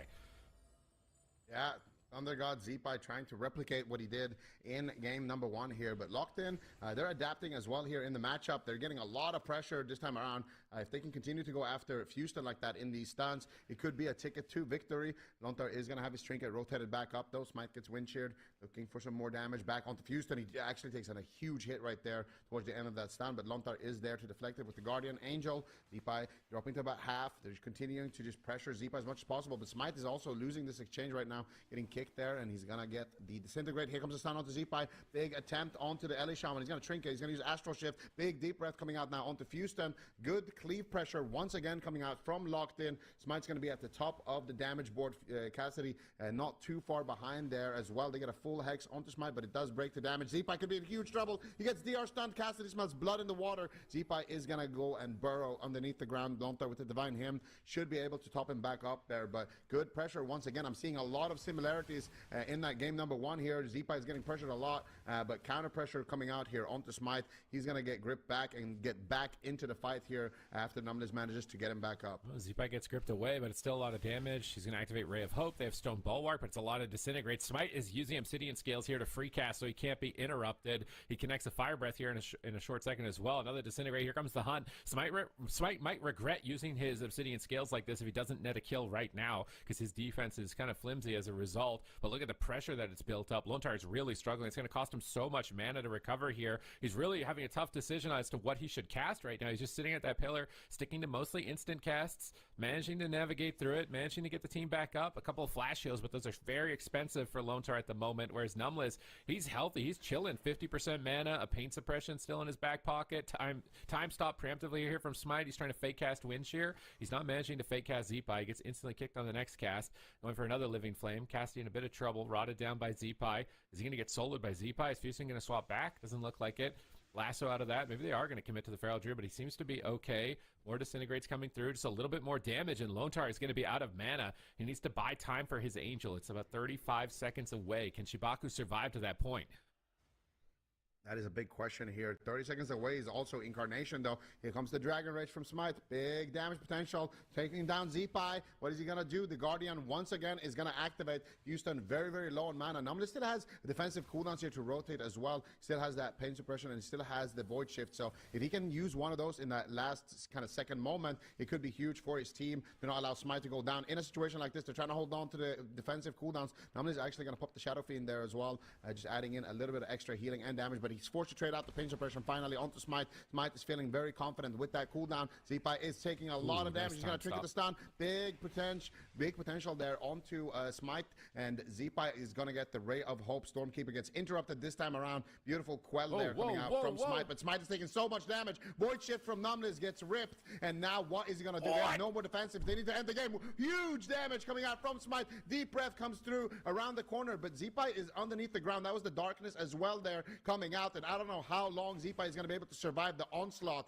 from Locked In. I think you just paint suppress Cassidy at some point here and just leave him in. They need to ride this momentum. The momentum is starting to slip, and Zeepai's planting his feet just like game number 1. Paint suppression comes up. Smite should recover with his flame here, his renewing blaze. They get roots on the Demon Hunter, Vortex on the Demon Hunter, trying to contain him. Disintegrates flying, instantly wind sheared by Zeepai. They have to be so careful. There's 0 mana left for Lone Star. He's got Apotheosis for a few more seconds. He needs to Guardian Spirit, I think, on this stun. It's a lot of damage incoming. Guardian Spirit's a little bit late into it, but he gets him top. Smite's now in trouble. He's got Time Stop available, and suddenly they actually evened out the mana. Numbless has 0 mana. Chibaku still have a chance here. Smite gets stunned up, and Zeepai's doing it once again in game 2. He's got Time Stop at 1%. Wow, Numbless has to time a heal out of this. Is he going to be able to time it? He gets stunned. He can't. Smite goes down, and Chibaku are doing it 2-0. Unbelievable. They had such a nice cooldown. All right, sorry, back. These are really weird matchups. Basically, start to finish, it kind of feels like Locked In are winning, and they just lose. Because they're leading on damage the entire time, but then they just get pressured. I mean, both games look like they're favorable for Locked In. To pull ahead, and we're going to see it here. The last kind of couple of moments. Numbless at this point, he's got nothing. He's got basically no mana. He's got no pain suppression. He's got no cooldowns left to trade. He's already used his trinket. There's a flashy time stop there, avoiding some of the damage, but Smite is just going to go down, and I don't know what it is about Houston as well. Like when we get to these late stages of dampening, he just kind of locks in, goes in, trades at early darkness before the damage comes out, and then he just continues to get damage done, gets a nice imprisonment there onto Numbless, and then here as well, the Fell Eruption onto Numbless, so he can't get any heals out of that. I guess the game's going late enough and damp that it just kind of eventually turns, but one thing that is making Shibaku Tensei a bit more durable. What even is Dev Mastery? It feels like they have more defensive cooldowns that they can rotate. Like Survival Instinct is a very long cooldown, and Barkskin Short's like a 1-minute cooldown for Cassidy, as well as the renewal. But when you look at Zeepai, he's got so many different defensives. He's got the Burrow, he's got Astral Shift, he's got the Totem. Wait, that's the same thing for Dev? Isn't that what Praise Mastery is that too? Is a really strong defensive as well. To remove all of that feral damage, it buys them a lot of time. That's a really annoying mastery. Like, Zeepai just has more things he can rotate, whereas on the Dev Evoker, I feel like you don't have that many things to rotate, and same thing for the Feral Druid, especially if you compare it to the Demon Hunter as well, with Glimpse, with Blur, Darkness as well. Oh, I see what you're saying. And then you just also have like a lot of self. They have reverse Resto Shaman mastery, is what you're saying. Like the composition that Shibaku is running is just really good because they have a lot of damage reduction. Yeah, literally the reverse Resto Shaman I had. I understand. Man, I just that feel seems like really Smite annoying. is overextending a little bit too much at the end of the game. Like he's throwing the Obsidian Scales to free cast, and then that Deep Breath that he threw, like it forced the darkness, but it felt like he was already burrowed. He didn't get to hit it on the Shaman. It felt like he's just like he's getting a little over eager on like the last couple of seconds of the game, and if he just kind of chilled out for a little bit, I feel like they'd be able to close it out more reliably. I just feel like he's just trying to send it. He's trying to force it. And then whenever that happens, they're just getting punished for it over and over. And I do wonder if it's getting to the point where they are questioning themselves. Numbless has played Discipline, I want to say, the entire tournament, though. So maybe that's like a comfort thing more than anything else. Maybe he doesn't have a lot of games on Holy, and that's why he's opting for it instead of Holy Priest. So if he does switch Holy, I think he might end up having similar mana issues to Lone Star because they are winning. It just seems like it doesn't matter. I will say credit to Chibaku, because if they didn't make those adaptations at the beginning with how they were trading their cooldowns, Lone Star would have been out of mana way sooner and they would have lost. So Chibaku technically, I think, have adapted, and they're getting more reliable with their wins as opposed to game 1 that kind of felt a little bit like luck, a little more fluky of a win. Game 2 felt like they were like, okay, we know how this is going to play out. We're going to change our strategy completely, and that just worked out for them. I agree. Yeah, I feel like Shibaku has adapted really well to the matchup, and that kind of raises the question: are we going to see Locked In on the BM Hunter? Because that is kind of what I was expecting heading into this.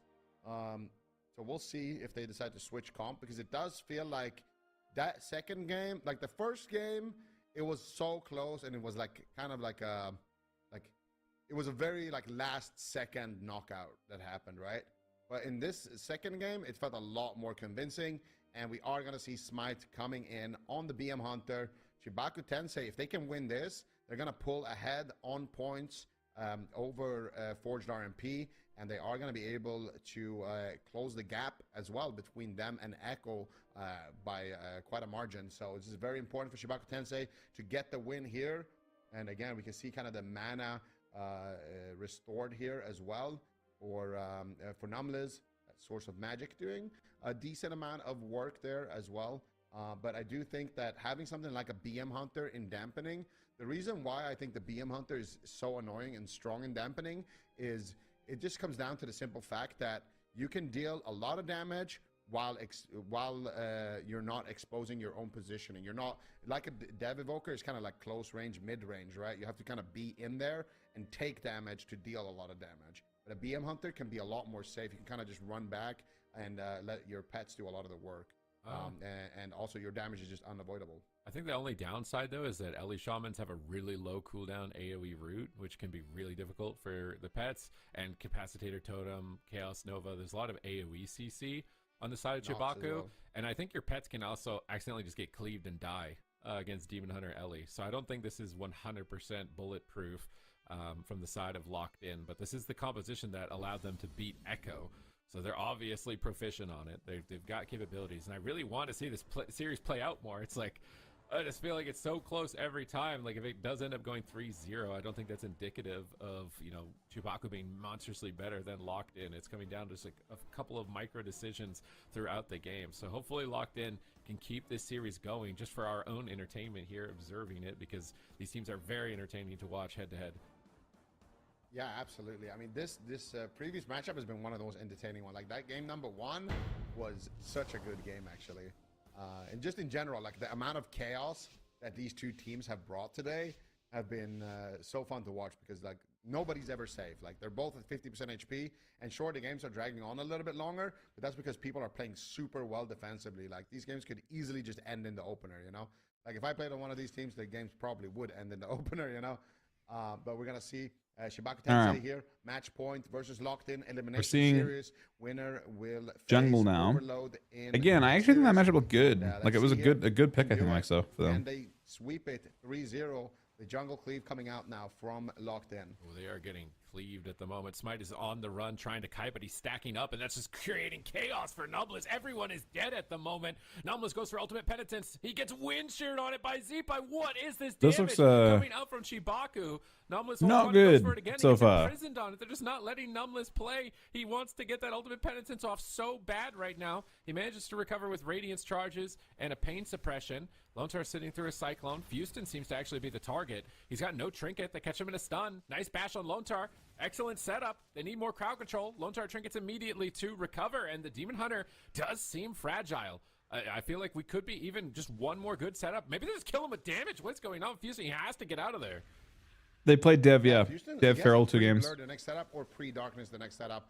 He's going to get stunned, and he needs to be ready for when that happens. Cassidy's going in here. Crap. There's the full freezing trap. What's Fuston going to do? He pre-blurs right there, and he uses the glimpse there. Might have even avoided the stun with it, but look at Cassidy. He's taking so much damage. Numlis is basically no cooldowns left. Just has that void shift left in his back pocket. So Numlis is really going to struggle in terms of healing right now. Zeepai's pushing in as well and making sure to hit those. Fuston is just dead. Huge damage coming in there. What in the world? Locked In. That looked better. That definitely looked better, but maybe they can't do that. Completely expose the I'm not sure the matchup changes to now. And it is because of that previous go where they get the trap. And as soon as you're a Demon Hunter, you don't have a trinket, and you see your healer gets trapped, you're going to immediately activate that blur because you're anticipating a stun. But what actually like right here where he activates the blur, he activates the glimpse, he tries to dodge while his healer is in CC, because if he gets stunned there while his healer is CC'd, it's just over. But what actually ends up winning them the game? Is it just 2 stuns? They get a pet stun into a maim stun, and they just 100-0 him. They had the bear out. They had crazy. The BM Hunter bear out. I played my BM Hunter yesterday, and with the pack leader, you have a chance to call in a bear, and that bear does like 30% of your damage. So you'll see a giant bear come out here, I think, in a second for Smite. Right there, that bear. He just popped in. That bear is a bad bear. He does a lot of damage. You have to be afraid of the bear. Fuston did not bring his bear spray. It's Ursol. Ursoc's back. He's right there. If you see the bear, you best beware. I like that. Yeah, but that talent, you can call him like a boar as well. Yeah, you get the boars, like they charge pets, through, right? or you get Leok. There'll be a little wyvern flying around in the sky that buffs all your pets by 15%. Pack leader is really good right now. Pack leader is insanely good on BM Hunter. We'd love to see it. But yeah, this is the comp that I was kind of anticipating. I mean, their jungle cleave, it knocked out Echo. This is what I thought they were going to lead with in the series. But I guess they favored the Dev Evoker Feral a little bit more. But now they're in that situation, right, where you have to kind of blind lock this. And Chibaku's going to get to pick the map. They're gonna get, we're going to the cage. We're going to the cage. The cage of chaos. And yeah, what is Shibaku? Do you think they'll run that same thing? What were they I feel like afraid if they of? get the Demon Hunter out, they're chilling. Hey, look at the boar was a big boar, dude. Look at the boar and the bear in this. Look at the boar. What the boar is big. 1 million, 1.5 million boar hit.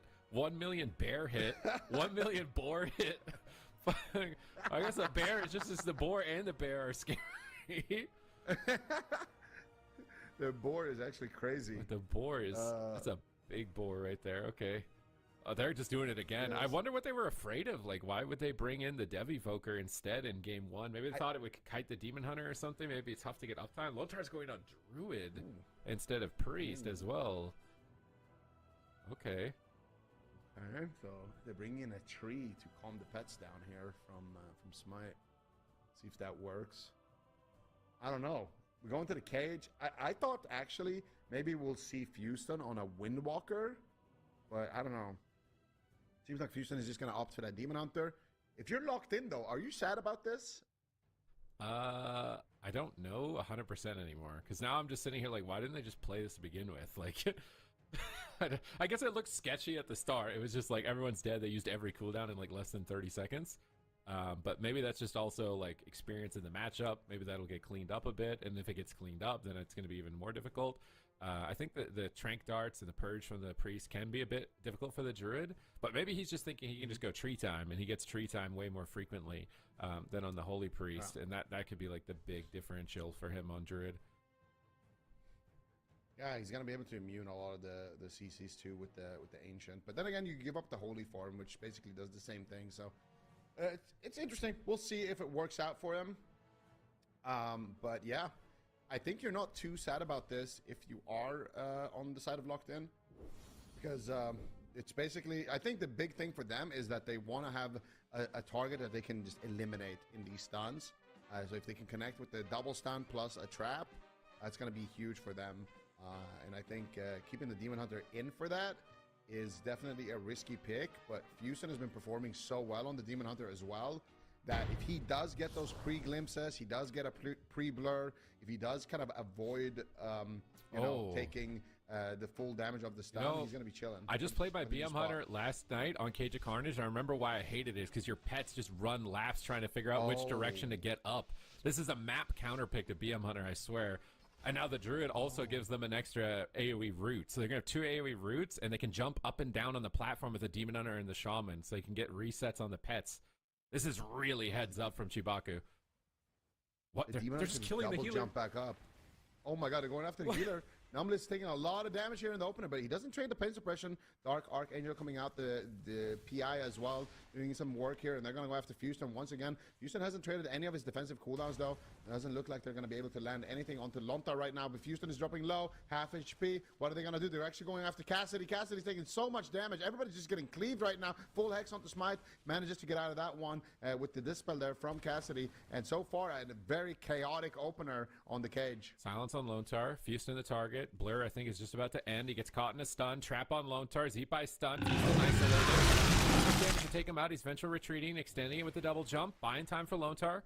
Another big hit connects. Leok just got procced off to the left there, so all the pets are going to be buffed up for the BM Hunter, and he's using Disengage to kite across the gaps of the bridge here to try and get away from the Demon Hunter. But his pet, look at his pets. Like, his pets reset, run down that ramp. Now they're connecting, so if you're just paying attention to the Skeleton Raptors, those are like the 2 main pets for Smite, and they're going to be avoiding those. But what, is he just dead? He gets cloned low. He gets cloned low on his Pain Suppression. Lontar, can he swap the clone? They need a little bit more crowd control. They stun him. Pain Suppression is still up. Smite will survive here, but Lone Tar is clutching it out with some clones here, keeping them on their toes. Smite disengages across. Houston double jumps. Cassidy's trying to keep up. Smite is getting blasted. Numbless gets wind sheared. They're really good. I think Smite needs to position on the bottom on that left side out in the open so his pets aren't getting dragged around. He's just dying, man. He's just dying. I can't believe it. They're so desperate. What happened, man? Lone Tar on this Resto Druid. His team looks invincible. Thank, but I think the 9-3 sub.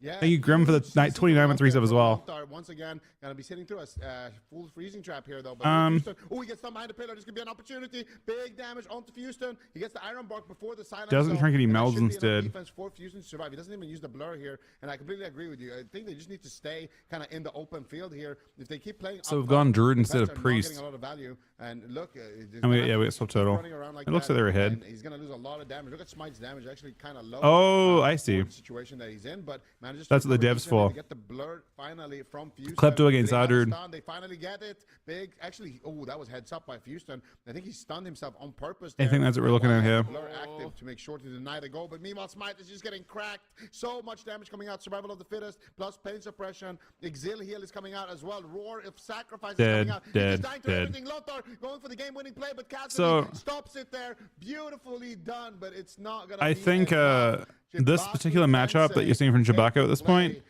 couldn't play into the Dev matchup. Dev Feral blocks this, and that was really how this kind of played out. I think what they were afraid of. That had to be what they were afraid of. Do not doubt Lone Tar Treebeard here on Chibaku Tensei. And I think that you guys are sad that you picked the same prediction as me. You guys need to know what my answer is so you can do the opposite, because it's not good. If yours is in alignment with mine, it's not good here. So Smite's BM, this was so great from Chewbacca, just the map pick. The pets can't keep up on this map. They're constantly running up and down ramps, and it's just so good for them overall. The Resto Druid just looked impenetrable. Like, considering how much pressure they had in the game before this, like, what, did Zeepai have to use any major... I guess they weren't attacking Zeepai, right? So Houston mostly just, like, blurs, no, like, real panic. Maybe one moment in this entire game. It just felt like Smite was dead the entire game. So this was heads up from Chewbacca. To know that this matchup would be so favorable. This had to be what Locked In were afraid of. That's why they had the Devastation Evoker. I think that would be to counter Lone Tar's Druid. But because they weren't winning the matchup earlier, they felt like they needed to keep trying the jungle, and it did not work here. The cage. If you're a BM hunter, you don't like the cage. It's interesting to see, because usually when we get a new map added into the game, it takes teams a while before they feel confident kind of locking it in, but we're seeing more and more teams kind of adapt to it and just send it, and more often than not, I wonder if we could get a stat on that actually. How often does the team that locks the cage in actually win on the cage? I feel like from memory, I think it's 100%. It's 100% win rate on cage. Production just said that. It's 100%, yeah. Everyone locks the cage wins? It's crazy. So far, that's actually kind of crazy. On the cage when it's their map pick. So that is pretty interesting to see, because the teams are really starting to figure out when it's good to lock this map in and what it counters. That's interesting talking about. I mean, there's not usually like direct counters to specific classes on maps either. I mean, obviously like ranged versus melee or mobility or something like that. But you think they were specifically targeting the hunters in this case? 100%. This map's very similar to Blade's Edge Arena, which had the same liability to pets. But yeah, you can see his damage is so much lower. He did like half the damage he was doing in the previous game. So this is an insanely good map against pet classes. To be able to just reset their pets, aggro a lot. I think BM Hunter more particularly, I think Demo Lock, because a lot of their pets cast, it's not as bad. But for Beast Mastery Hunter, if you're fighting one, like the Cage of Carnage is a really good pick into them. How interesting. All right. Well, I mean, I expect to see that one quite a lot more, or at least I certainly hope we do. It's definitely, I feel like every time we see that map locked in, it's gonna, it's gonna be a banger of a game. So Chibaku Tensei 3-1, like these guys already said, locked in. Unfortunately, they are out. Chibaku Tensei against Overload in the EU lower finals. Supatees, do you think that Overload is ready? It kind of seems like, at least from what we saw in their series in the beginning of the day, perhaps they're feeling a little bit off today, or was that just a bad matchup for them? Maybe they just didn't know 100% what they wanted to do as far as comps, because they locked that RMP in, then they questioned it, then they went on the Ellie, and then they got really just knocked around on that Ellie in the last game. I think they were maybe underestimating Dobob's potential a little bit going into this. Chibaku, on the other hand, had a great matchup against Forged RMP, so Overload might be sitting there thinking, like, can we use RMP, right? Like, even Waz is saying, I'm not playing Rogue anymore, so are all the RMPs going to start doubting themselves And is that an opportunity for a team like Chewbacca to make a run to steal Echo's spot in the top 3? Certainly could be. And we will find out soon enough. Before we do head to a break, though, we do have a game that we can play in the meantime while these teams get ready. It is Picture This. So if you haven't played, now is your opportunity. We will be analyzing the combination of emojis to decode the hidden message. I think we're really good at this. I think we're. There's a lot of new ones now, right? They told us there's a lot of new ones we won't know because we didn't make them. So I'm a bit interested. And they said some of them are really hard and some of them might be easy. So is it going to be hard or easy to start it off with this first one? All right, give it to us. Let's hammer to the right. Spells and abilities. Is that a prey? I don't know. I hope so, McConnell, buddy. Is it a? Thank you. Is it Divine Storm? It's got to be a paladin ability, right? Because it's like a it prey. feels like Yeah, man's cap reason to play. What's the game now? Hammer of Wrath. What are the other hammer abilities in the game? Hammer of Wrath, Hammer of Justice, Hammer. Hammer of Righteousness. Is that that's a PvE? No, that's a prop paladin spell, I think. Oh my God! He's right. Hammer of the Righteous. Picked a prop paladin spell. What is that? Okay, What is that, man? Not bad. Trainer's not even in the tournament. Trainer's not even in the tournament. They're putting prop paladin trivia in the games. Weren't you advocating for prop paladin in chat yesterday, Super Keys? I don't think so. Not yesterday. Oh. Maybe some other day, but not yesterday. I feel like this Okay. got to be an MDI one. That's got to be an MDI one. Maybe. Okay. All right. Give us the next one. There's only 2. Thunder. What the heck? B. Diamond. Hospital. What's the category though? Yeah, we need it. No. It's probably a speller. Is it a hero talent again? Oh. Thunder B. Thunder would be like shaman. So what's the B? Is it like a sound? Are they trying to get us to sound out a word maybe? Oh, maybe it's like lightning bolt. Oh. Yeah. Oh, lightning Ring. bolt. Is it like a ring of something? Lightning I don't know lasso. what the Ooh, yeah. You think it's What does the Lightbringer? hospital have to do with? Yeah, what is the the B? hospital? You end up in the What is the hospital ring after for? you or something? Oh my god. I don't know, dude. It's just like This one is hard. Oh my God! It's actually the whole thing that's crazy. someone got Light. married, got hit by It is lightning, and Lightbringer. ended up in the hospital, and the doctor's name starts with B. Okay, it's a hero talent. Okay, so if it's a shaman hero talent tree, then it could be totemic. That doesn't make sense here, though. Stormbringer. Bringer. Yeah, Storm. Ring. Oh, because it's a B. Yeah, with a ring. It's a Stormbringer. What does the hospital have to do with Oh, Stormbringer? bring. I don't Yeah. know. Yeah, bring. What's bring, Storm? What's the bring. hospital? It's Stormbringer. What does the What is the hospital have to do? ER. ER. Yeah, It's the. what is the ER. Yeah. Okay. Oh my Yeah. gosh. That's actually well done. Oh, Stormbring. ER. So that's actually well done. I see it. Okay. That's pretty Yeah. clever. That is Just had pretty to- clever. had to sound Clever. that out. They spell it out for us. Hmm. That's pretty clever, Okay. actually. Why did Harry I got pick struck the by lightning while he was category? proposing, got That's sent to the just- hospital. All right. That's well, not a hero They talent though, stingy man. with the categories. That's too real. Unfortunately, tuning Making into it chat, and I difficult. think that they got that way before we did. So we're not really making ourselves look very good up here. But chat, you did great. Real proud of you guys. We're gonna head to a break to end our embarrassment. It's not Overlord versus Lightbringer as a hero Superman talent, Wednesday right? coming up It's next after Lightsmith. this break. We'll be right back. I think.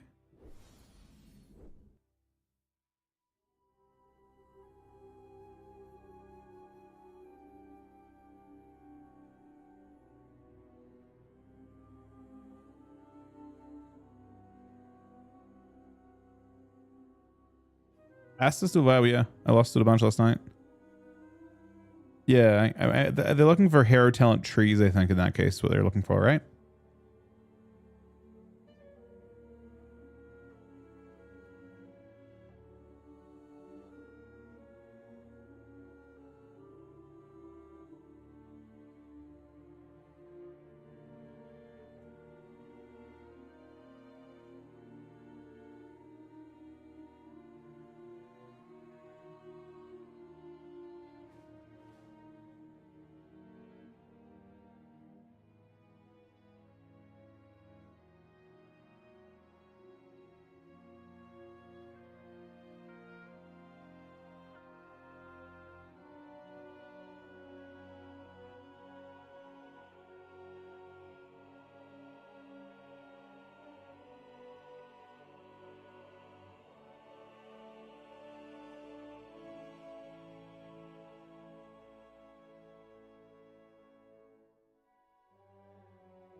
I mean, I think the Apple Series game was sick. That game was so sick too.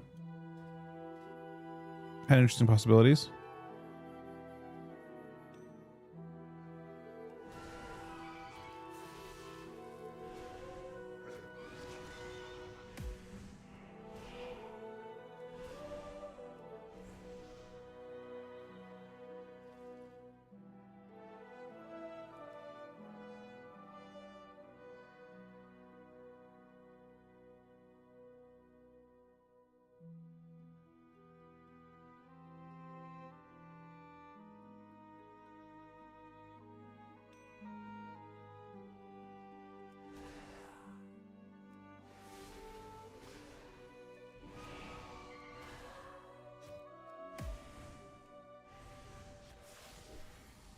Hello, everybody. Welcome to the EU Lower Finals. It is Overload versus Chibaku Tensei. We were asked to turn in our predictions before we headed into this series, and I don't know about you guys, I had a really hard time with this one. I feel like Chibaku Tensei, they're ramping up. Overload, they are Cup #1 champions. D-Machine, what was your prediction, though, that being said?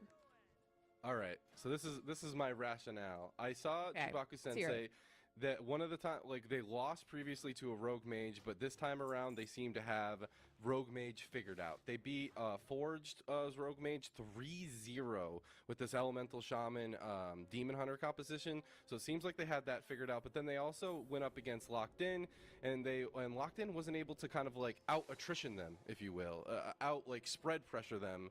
I thought that Overload, or Locked In particular, they had a pretty decent answer of spread pressure, but Overload have basically both of those things. It's FMP though. It's not necessarily the same as Rogue Mage, but I just think that Chibaku Sensei, they're on a roll. They're on a rampage.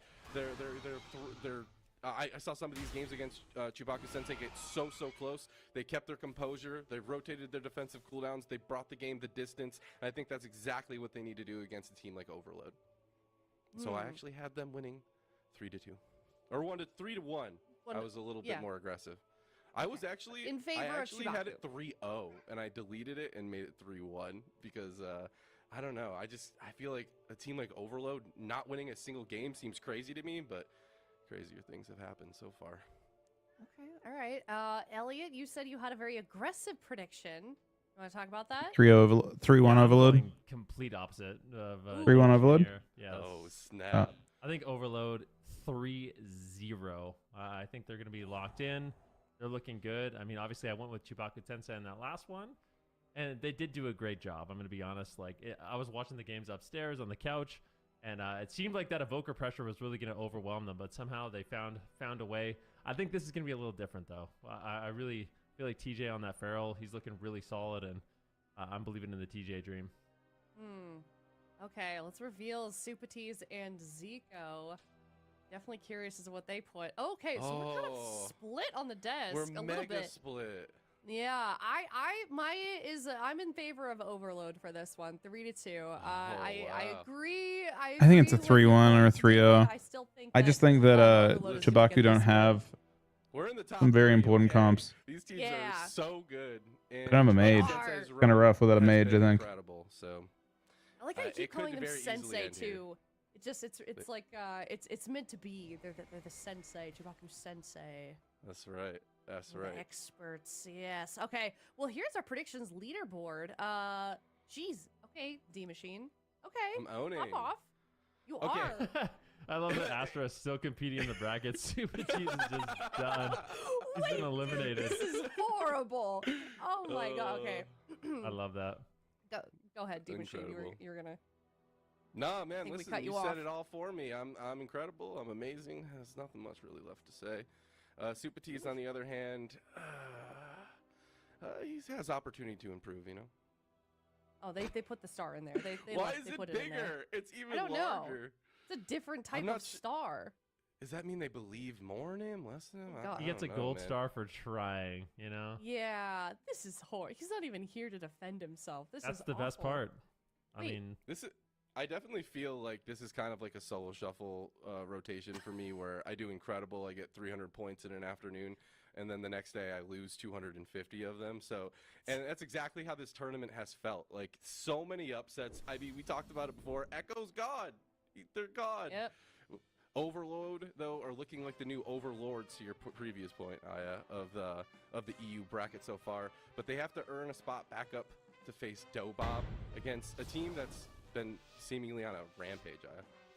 They are definitely on a rampage, and they want to prove themselves here today. Overload and Chibaku Tensei, they want to get back up to that spot and make a name for themselves here in the European region. It is game number 1, Overload versus Chibaku Tensei.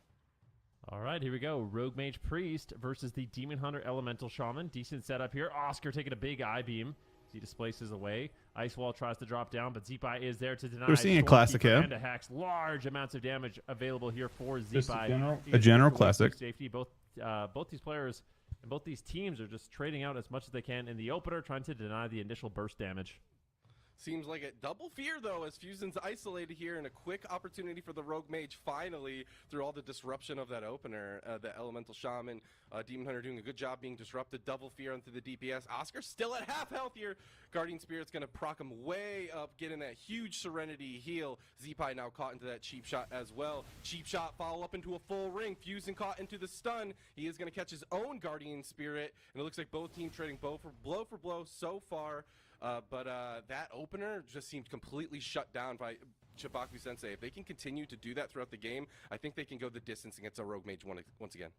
Yeah, interrupt, though, on Lontar. Zeepai is going to have to drop his Stone Bulwark Totem, empowering his defense a little bit. Big Lava Burst trading out here. Oscar getting dangerously low. Big heal connects there by JT. Full kidney shot lands. Do they have any follow-up crowd control? Oscar gets denied. He goes for the Dragon's Breath. Can he get the Polymorph? It's massive. That Polymorph is big. Do they have the reverse magic? Doesn't look like they're going to be able to do it. They make a swap on Fuston, but they definitely wanted to be putting the pressure on Zeepai in that situation. Oscar goes for a Frozen Orb. A little bit of damage here onto Zeepai, but still, it's not going to be too scary until that Icy Veins is available or until Lontar goes into some crowd control. Yeah, seems like Zeepai is even holding onto that wall, feeling nice and safe, nice and pretty as Lontar's CC chain ends. But it looks like Bruh's going for the kidney. Can they get the follow-up? Oscar, it's on you. He get wind sheared. He gets stunned out of it into another stun. Oscar cannot control his character through that. Going to catch another Guardian Spirit from JT. It should be Oscar might. Nope, never mind. Giant heal comes through from JT and GS. The CC chain that was going on to Zeepai. There's the cheap shot on the Zeepai. The cheap shot. They're switching over onto the Demon Hunter. He's going to get life gripped back out. Lontar caught into that Polymorph. This could be spooky, but he's right on top of him. Fusion actually getting life gripped right there makes it so Lontar doesn't get broken out of CC with the AoE damage of the mage, but it's not over just yet. JT's going to preemptively get into that. Both priests are actually opting to get into this angel form as a crucial moment of the game occurred. Yeah, Zeepai putting on some pressure right now. Full kidney shot does land. It's back and forth.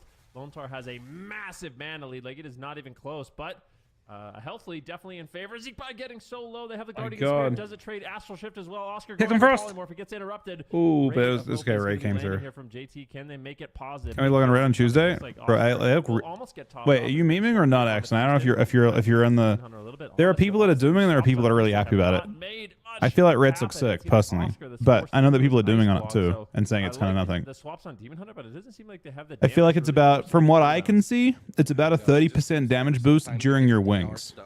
They start committing DR stuns to Fuston. If you math out the amount of damage plus the uptime, I think it's about 30% more damage during wings. But it is spread, right? It's not like on one target. We saw him go down against that jungle cleave so fast. That's the vulnerability of these Demon Hunters. They can die in a stun, but look at the healing throughput. Now Lontar gets caught into a half polymorph.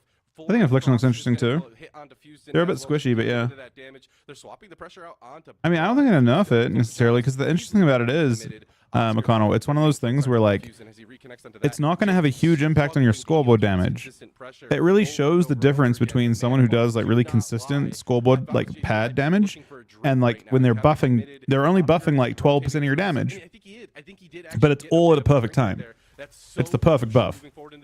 Big setup onto Fuston, but Zeepai also getting crushed through all that AoE. I don't know if it's enough to even make you strong, but I think it's buffing exactly the point you want to get buffed, right?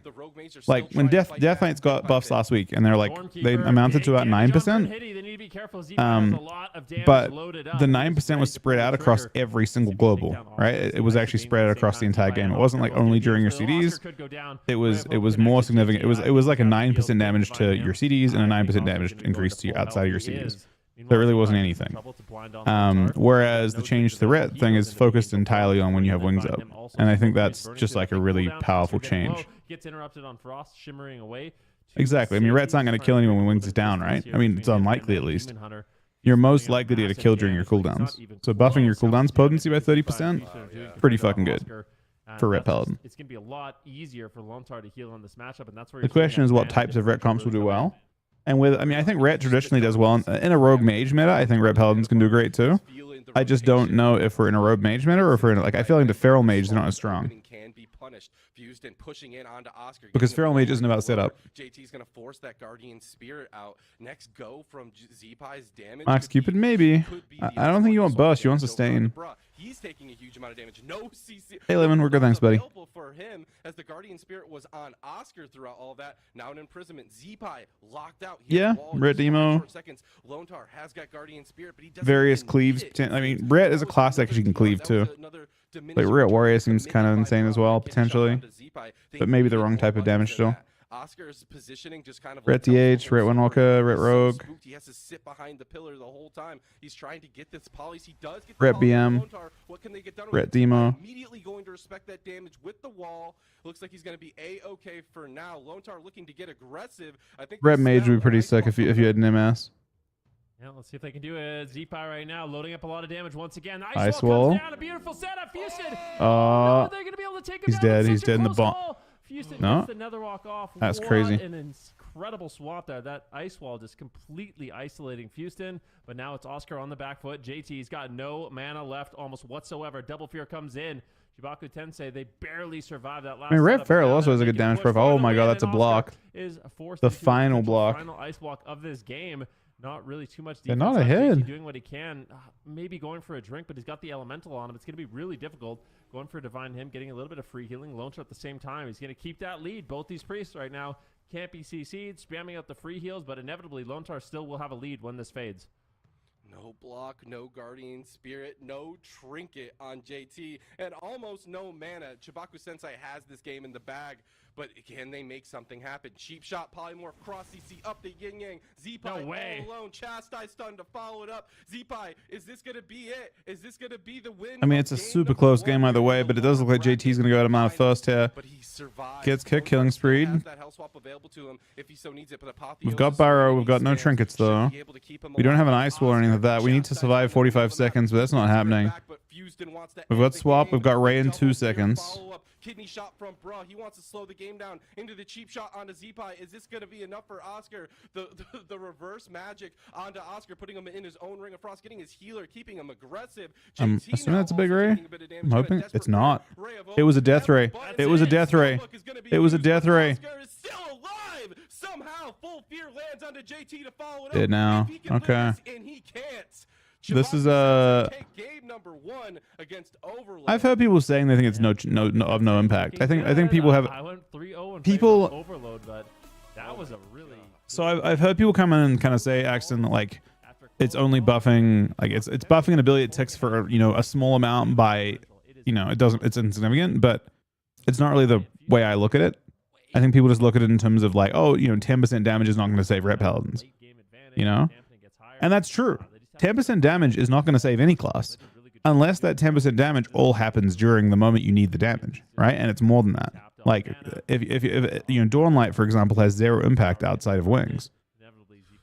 So in general, yeah, people are kind of like, 10%, Rets are more than 10% behind, and that's true. That's very true. They are more than 10% behind, but being buffed on your cooldowns by that amount is pretty powerful, especially your 4-set. Yep. No, I know. I think those changes are insane. I haven't heard like it's mostly been like more alt ret type stuff. Vanguard seems pretty happy about it. From what I understand, I instantly I saw those changes I made another ret because I thought they looked like they could be like if you're lethal during your wings, I think red is going to be an absolutely disgusting spec. If you're lethal, it depends on if you're lethal or not. If it's enough to make you lethal during wings. If every wings is hard to heal through, though, I think Ret will be extremely back because they're already like if you look at shuffle and stuff, their performance in shuffle and in BG blitz and stuff is insane. They're so durable. They're the one melee spec that can actually play really well with other melee specs. they actually have the ability to handle cleave. And then they have strong immunities in damp and stuff, like the strongest immunities in damp. You get basically Rhett brings the entire Holy Paladin kit now because a Paladin's lost double bop, right? So you actually bring the entire Holy Paladin kit in terms of defense. No, I think well, if you want to take max advantage of the new changes, Axton, you have to play 30-second wings, I think, because you're just proccing Dawn like that much more often. But with priest being so OP and everyone calling having a priest, I mean that can change. I mean, I think the biggest thing is that Rets aren't as good at trading, or not as good at forcing stuff, which makes the classes feel strong in McConnell. But we'll see. I mean, I guess the kind of hope is that when Ret press wings, when Ret presses Wake of Ashes, the other team has to make an exchange for those cooldowns a good amount of the time. I think right now when you play, especially not 1 minute wings, most of the time no one makes an exchange on your cooldowns. No one is actually respecting wings for the most part. It's not like enough, but those changes are powerful enough to potentially be enough, I think.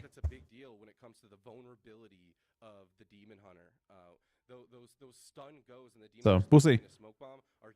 There's a lot of possible comps and a lot of comps that could use their defenses as well. But if you play like Demo Red right now, no one dies. The Red isn't doing enough and the Demo isn't doing enough. They're both getting buffed. You look at Red Warrior. Red Warrior is doing enough already. In my opinion, it's already strong enough. The problem is that they don't have and Warrior has need for the Red. Like Warrior is actually durable with a Red Paladin, I think. It just isn't quite enough damage from the Ret Paladin in that comp, I don't think. But Fury's already pretty OP. Also mages. Like if they just nerf mage by like 5%, you probably see a lot of changes. What we're seeing this week is just subtlety. This is what we wanted to see. Brunhild subtlety rogue. So okay. Great for Aiden then. I feel like one of the struggles we're seeing for the outlaw rogue is it just doesn't have enough damage. Like sure you have good potentials for setup, you have good mobility, you have good lockdown, but the damage feels like it just isn't there. And some of these classes that are just really focusing on damage, like the Demon Hunter, like the Elemental Shaman, they're just playing defense, they're attacking. I feel like I didn't know Brunhild played a lot of sub. I feel like he's always played Outlaw. Holy Priest in these. Like it used to be like last weekend when we played, Rogue Mage would actually win in dampening because Holy Priest. I try to regulate when I can. Yeah.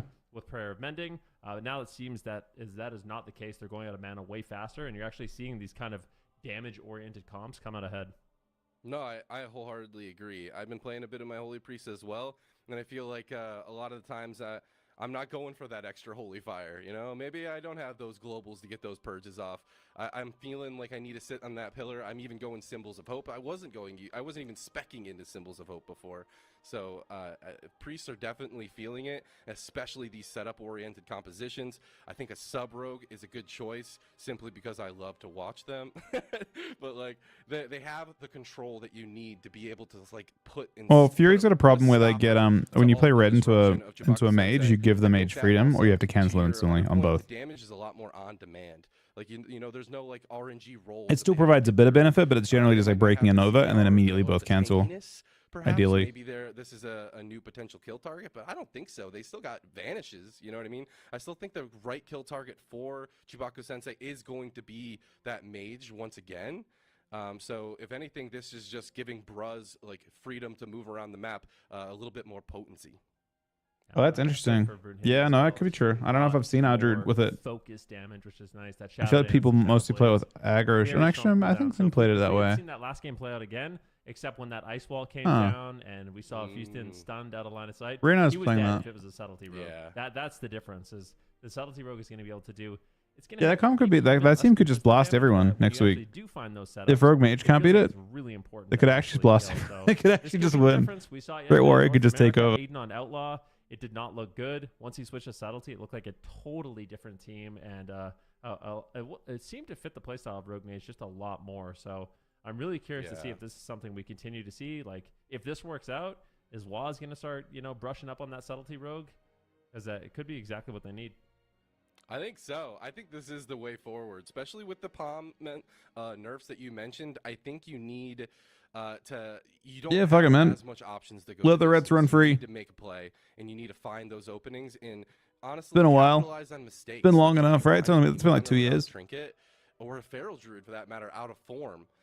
or even a Resto Druid, as we saw yesterday, it can be the game-winning play for a sub-rogue to be able to do, and that flexibility just isn't there for Outlaw. You might have the CDRs, you might have, the tankiness of some of the other melee, but you don't have that control. I think that, but it's funny to note, though, because we saw this in NA as well. Some of the rogues that play Outlaw, actually, there's another player that plays Sub. So Sub is one of those specializations where I would say needs a bit of reps for you to really unlock the full potential of. So it is a tall order as well. Can Bra be that player, be that playmaker that their team needs here in game number 2 of the lower bracket finals between Chubaku Sensei and Overload? That's the question that I'm going to be, and it's not just Bra, can you step up? Can you step up against the likes of Fuse, Demon Hunter, as well as Z-Pi, Elemental Shaman? That's a spooky combination, as we've seen so far, as they're making an incredible lower bracket run here. Yeah, Subtlety Rogue is very feast or famine kind of specialization. If you get the clean setup, you're having fun. You're having a great time. If it's a little sloppy, a little messy, you're going to get imprisoned. You're going to get stunned. That Shadow Dance is going to start burning down real quickly, as I've learned from my limited time. Like, I play a little bit of Sub-Rogue myself. I don't know if you know that, but... I did not. Okay. Yeah, I've been 2,400 a few times, so... no big deal. I'm pretty experienced, you could say, but... Yeah, when your setups are not clean and you have you're getting imprisoned on your goes, you're getting stunned, you're getting lassoed, you're getting knocked, it's not a good feeling. It's very, very sad. But one other thing I think that's worth noting for the Outlaw Rogue and why it doesn't seem as good is Elemental Shamans. Like, armor is an interesting conversation. It's something we never really talk about, but Elemental Shamans have very high armor with a shield and mail armor. Mm-hmm. And for Outlaw Rogue, most of their damage is physical. So they're getting a ton of their damage reduced in this matchup. Whereas with the Subtlety Rogue, at least during your Shadow Blades, you're doing shadow damage. So you kind of bypass that armor and you can really burst them down. No, that's a huge deal. I feel like if anyone, plays a Windwalker Monk or a Sub-Rogue especially, you can really feel the difference on your kill targets. And that can kind of like almost dictate some interesting kill targets. Taking a look at Chubaku Sensei's favored comps throughout all of the War Within, I believe. And this one composition, this Elemental Shaman, Demon Hunter, Holy Priest, has kind of been, their meal ticket, it feels like. 8-3 is no joke. That might actually just be this tournament, it feels like. They've just been playing, I'm looking at the bracket right now. They've locked in just this comp. That's fairly rare. I mean, is there any other team in this entire bracket that's locking in a single composition, never needing to swap in order to overtake their opponents? Bob. Bob. That's valid. The FMP lords over there, they're kind of their FMP is insanely scary.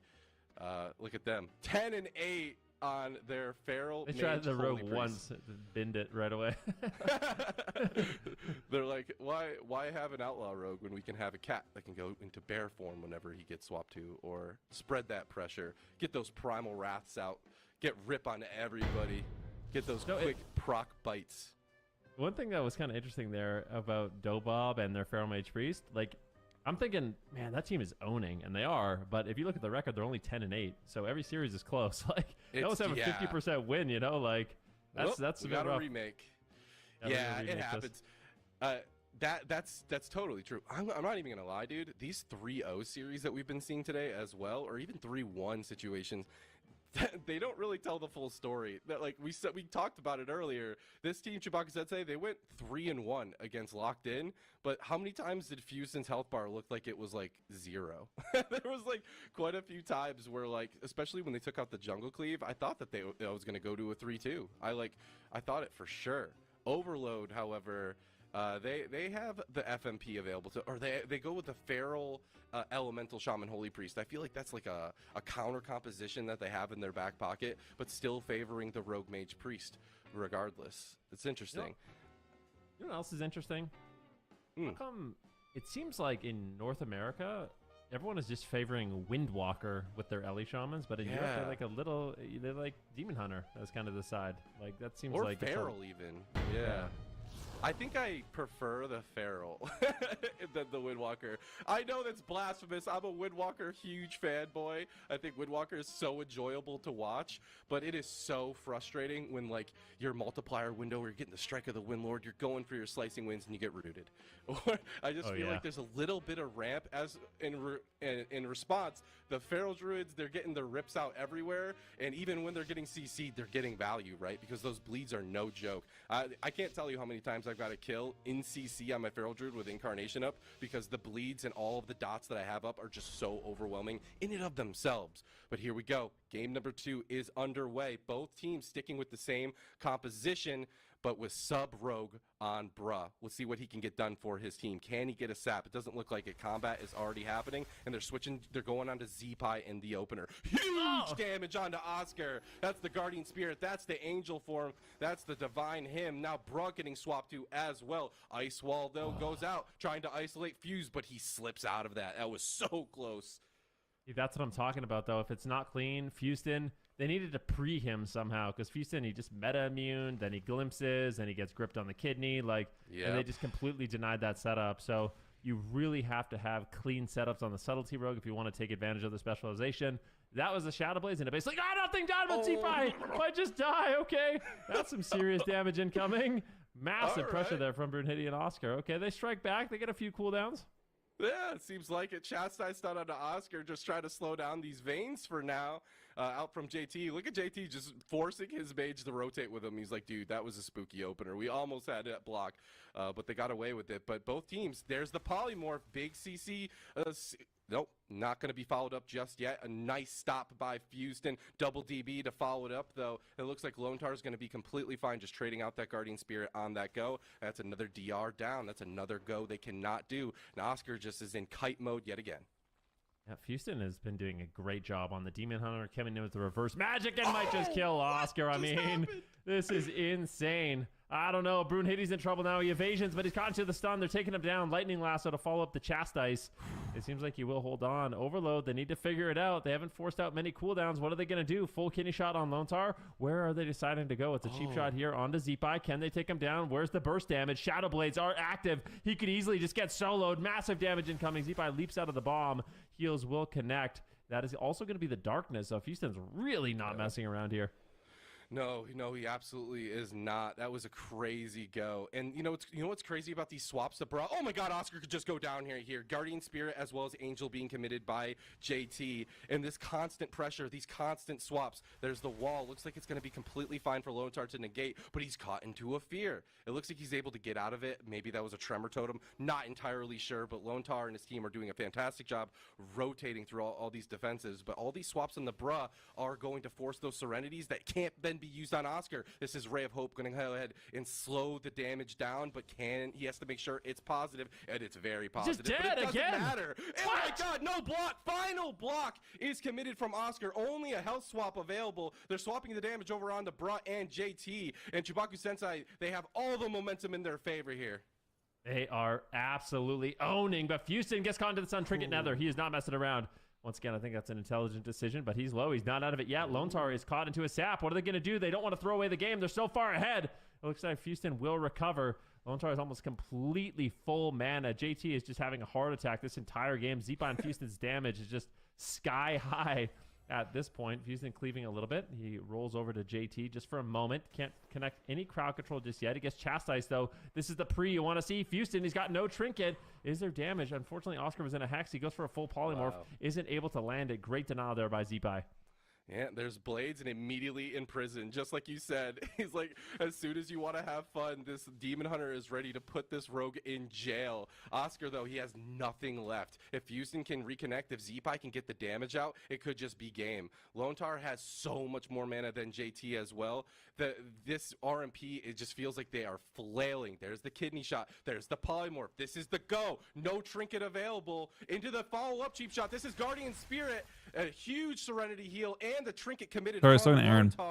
And I kind of agree, Wex. I was reading what you said. Next go surely could easily take Sure, down Oscar. who's winning this year's thing? I think he's getting out of there. it's basically like a chance to kill Houston if he doesn't pre-blow.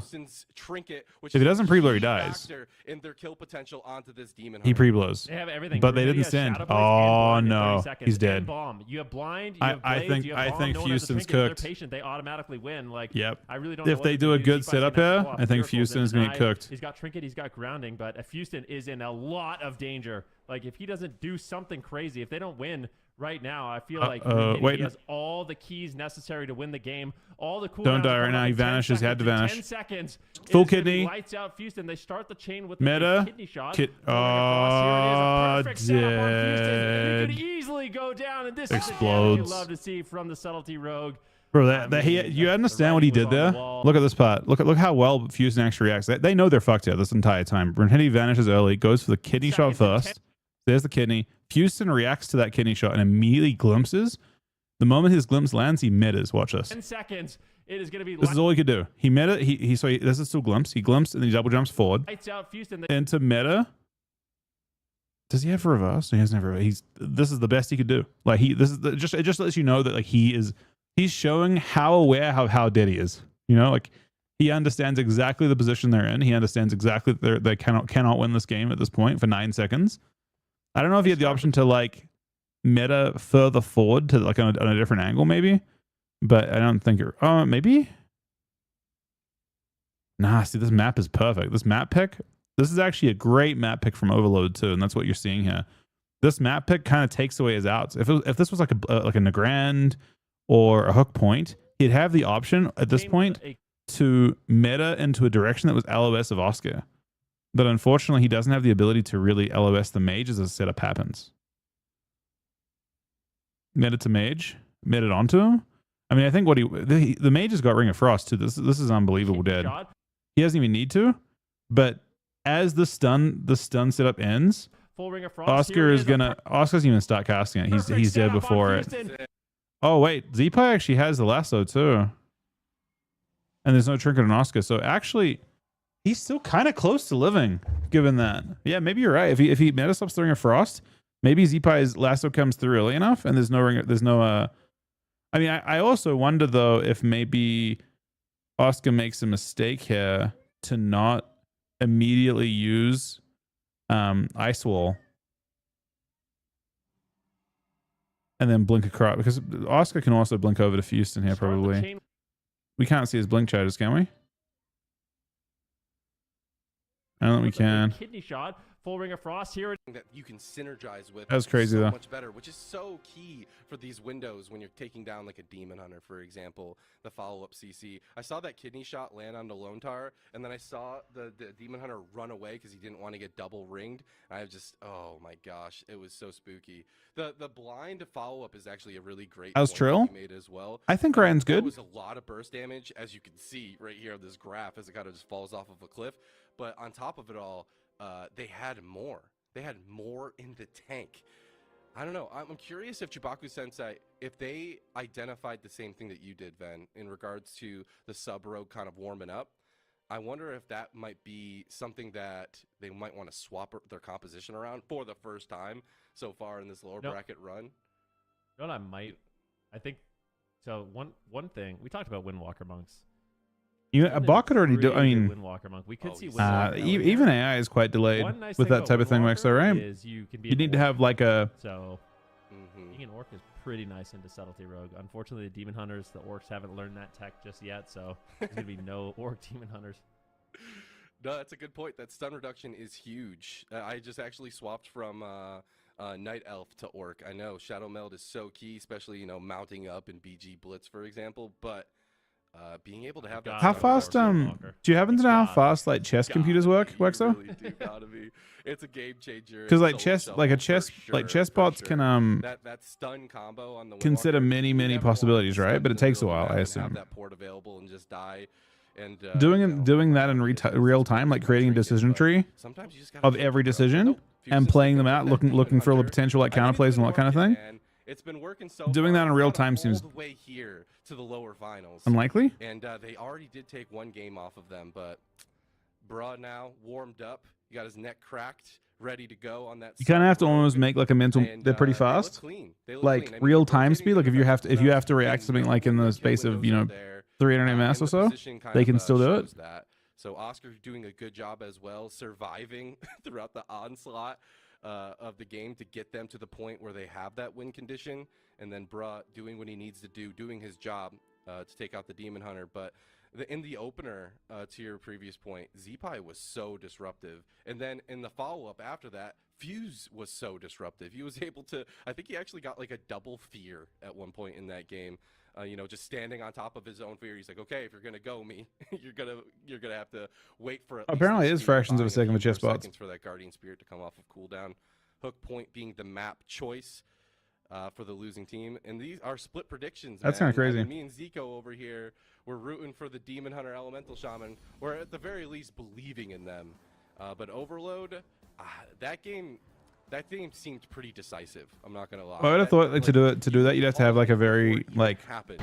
It seemed like it was a model like on your computer kind of thing, or a model created. Can they make it happen? Kind of based on smaller map of Hook Point. Here we go. The game is opened.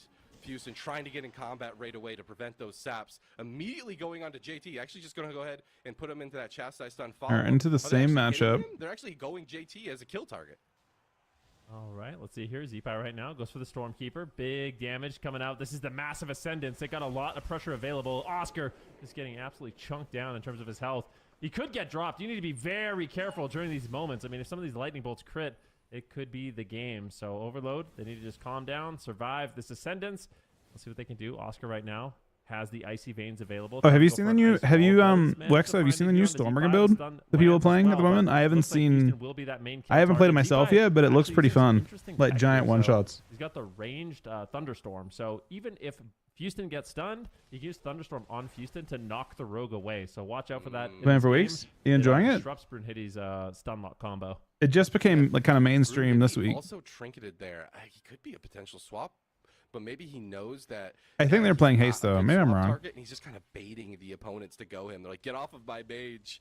But the mage gets the Aura Mastery polymorph. It lands. I believe that also gets reflected. No, it actually breaks into a follow-up. Zeepai has no wall available to him. Into the full blind. Is this going to be Lontar's trinket? No, Zeepai's going to Smacks in my lobby was just one-tapping everyone. And it looks like Oscar sees it. They got what they needed to do. He's in line of sight of Fuse, and they'll light him up a little bit. But they're just getting the cooldowns that they need and rotating throughout the map.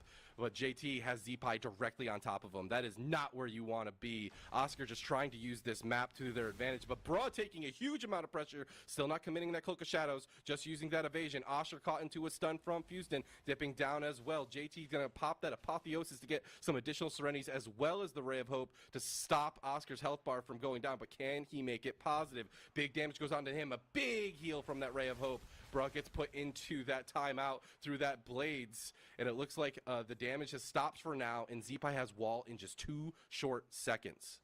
Yeah, great denial there. Honestly, Chewbacca Tensei didn't really have to use anything during that Shadow Blades.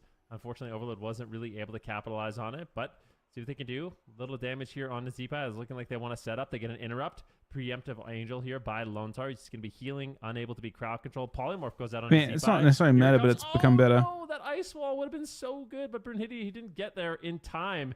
So he got blocked off from getting the stun. That was completely botched, that setup. And unfortunately, this is the Icy Veins. They're getting nothing done once again. Big setup here on Houston, but they're going to be able to heal through it. That was just a little bit of mismanagement with that Ice Wall. Brunhilde was out of position. Still have plenty of time. Setup.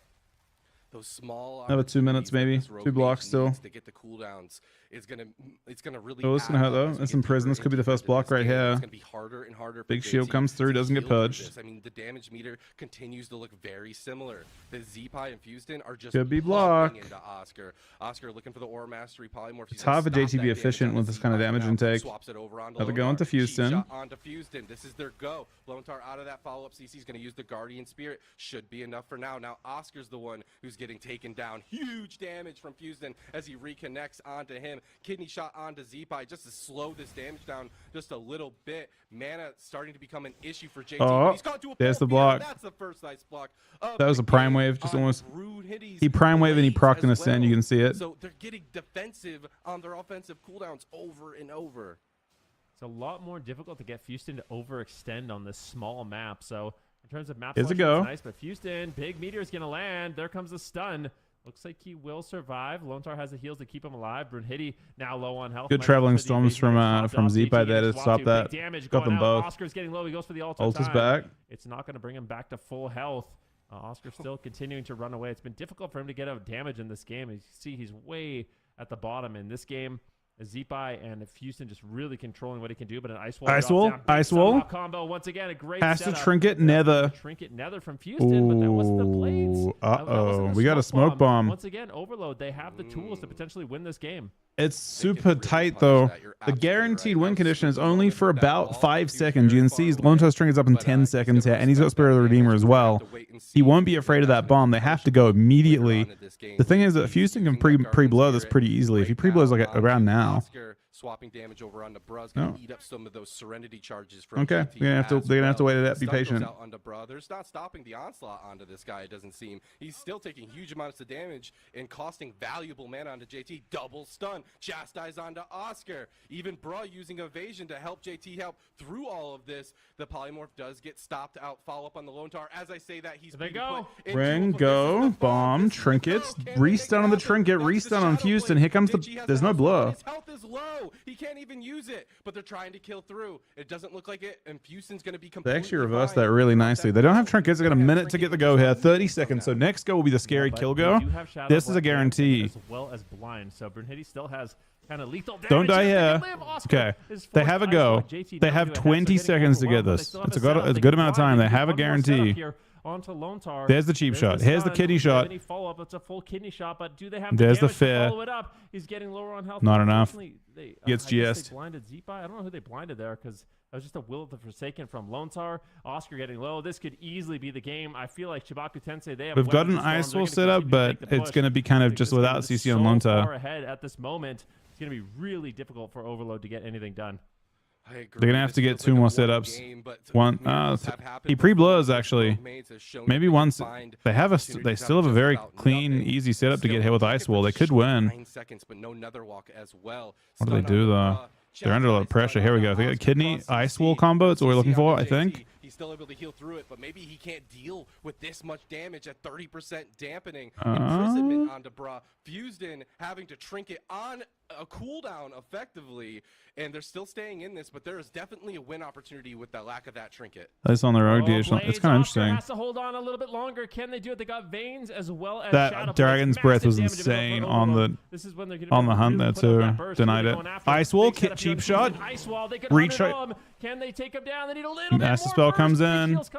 Lone Tar saves the day with his Guardian Spirit. Massive heals incoming. And now at this point, I feel like Chibaku Tensei, they just need to continue this pressure. Keep going because that's the Veins go to. It's going to be really tough. Offense Overload has committed. I don't think Oscar's going to be able to GS comes through. We had a little while. We have one more go, but that's it. And they've got options, right? It's like they have to DB to deny and then kidney off of it or something. But JT, that should tell you the confidence that they're feeling right now. They feel like the pre-blood just makes it so possible. The Trinket from Lone Tar makes it very possible. They need 2 setups. They only have 1. As well. He can't even health swap with this type of health pool, and everyone is completely fine on Chibaku. They're trying to poly set up. Polymorph onto Fusion just to slow this pressure down. But there's the kidney shot. It's actually onto Lone Tar. They're swapping it over onto him. But Oscar's the one who's taking the brunt of the damage, and JT. They have to send a random one tap. Surely is going to be the game, but huge damage on the Fused-in. Bro, trying to make a hero play not at enough. the very end of the game. We got a bomb. We got no Trinket. Trinket. But it did slow down the problem is, it's possible. It's possible. We have an Ice Wall in 20. Can we survive 20? No, we can't survive 20. There's not another go, but if there is, they have a chance. Could be exciting. Potential for excitement here. Unfortunately, we're not bombing. We don't have time for that. But he's okay. JT on the back line has a sliver of health. No mana. No way, man. One more setup's what it takes, but are we getting there? It doesn't seem we got pre-nether, we got pre-blur. I think Fusion's not going to let them have that for free.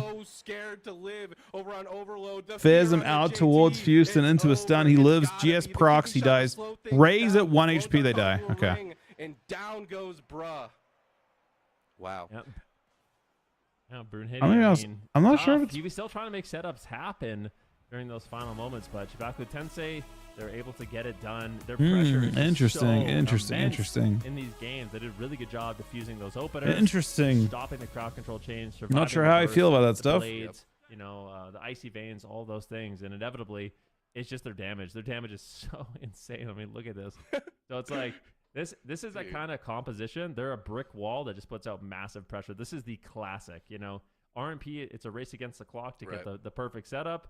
For Zeepa and Houston, it's about living. And if they do live, this is what it looks like. JT's got no mana, and they eventually get overwhelmed. Yeah, it just seems hopeless. I mean, the map's not great. Kidney shots coming out. It's just I think the map puts Lone Star very close. It puts them all in close quarters. For it is close. Two big maps. Maybe things change, but they also might change comp. I'm not sure. Like, is it better to just play Feral here? Like, they've got TJ on the team. Do they just send TJ at them? This map choice, I don't feel like went their way. I felt like it is a really small map, and sometimes these like cubbies are like cumbersome and can go either way, especially when you're dealing with like roots and knocks and stuff like that. There's a lot of times where Chibaku Sensei was just on top of Overload, just waiting for the wind shears, waiting for the stuns, waiting for the imprisonments, and it just felt like anytime an offensive cooldown was committed by Overload, at least a few times, there's like at least a couple blades that like sat a full imprisonment, and that's just devastating when you are depending so much on getting good, valuable trades from these offensive goes from the Rogue Mage. Yeah, the nice thing about how aggressive Lone Star is playing in this match. I mean, the mid has shifted. It's kind of crazy. I didn't think it shifted at all, but because you mentioned it does seem to have shifted. Defense is a good offense. Lone Star, he's got insurance. Like, if he gets feared, Tremor. If he gets caught into a polymorph, reverse magic. Like, he has I thought you were buttons. talking about the 4-set for a second there. No, yeah, not the 2-set, not the 4-set. I'm talking about, like, if he gets caught in crowd control, Zeepa and Houston can back him up. Whereas it's a little bit different for JT. I feel like if you're in a kind of a fear war between the two priests, Lone Star comes out way ahead, like just way ahead. And Brunhilde is going back to the Outlaw. He's got more breathing room for sure. I mean, there's a lot less globals that he needs to deal with in regards. JT, on the other hand, every single apotheosis, both Serenities are going out like back to back. He's like just in desperation mode from start to finish. It feels like at least he's trying to preemptively, get those angels out. But even when things aren't preemptive, he's just having to react. As opposed to Lone Star, he's got that team synergy to back him up. He's got the disruption. But Tolvaron Arena is going to get locked in, and they're going back Outlaw, Ven.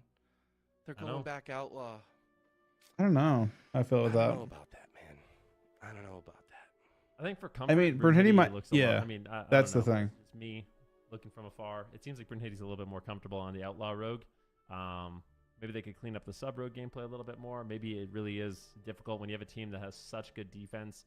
The subtlety rogue just can't push through. It was close time after time, though. So close.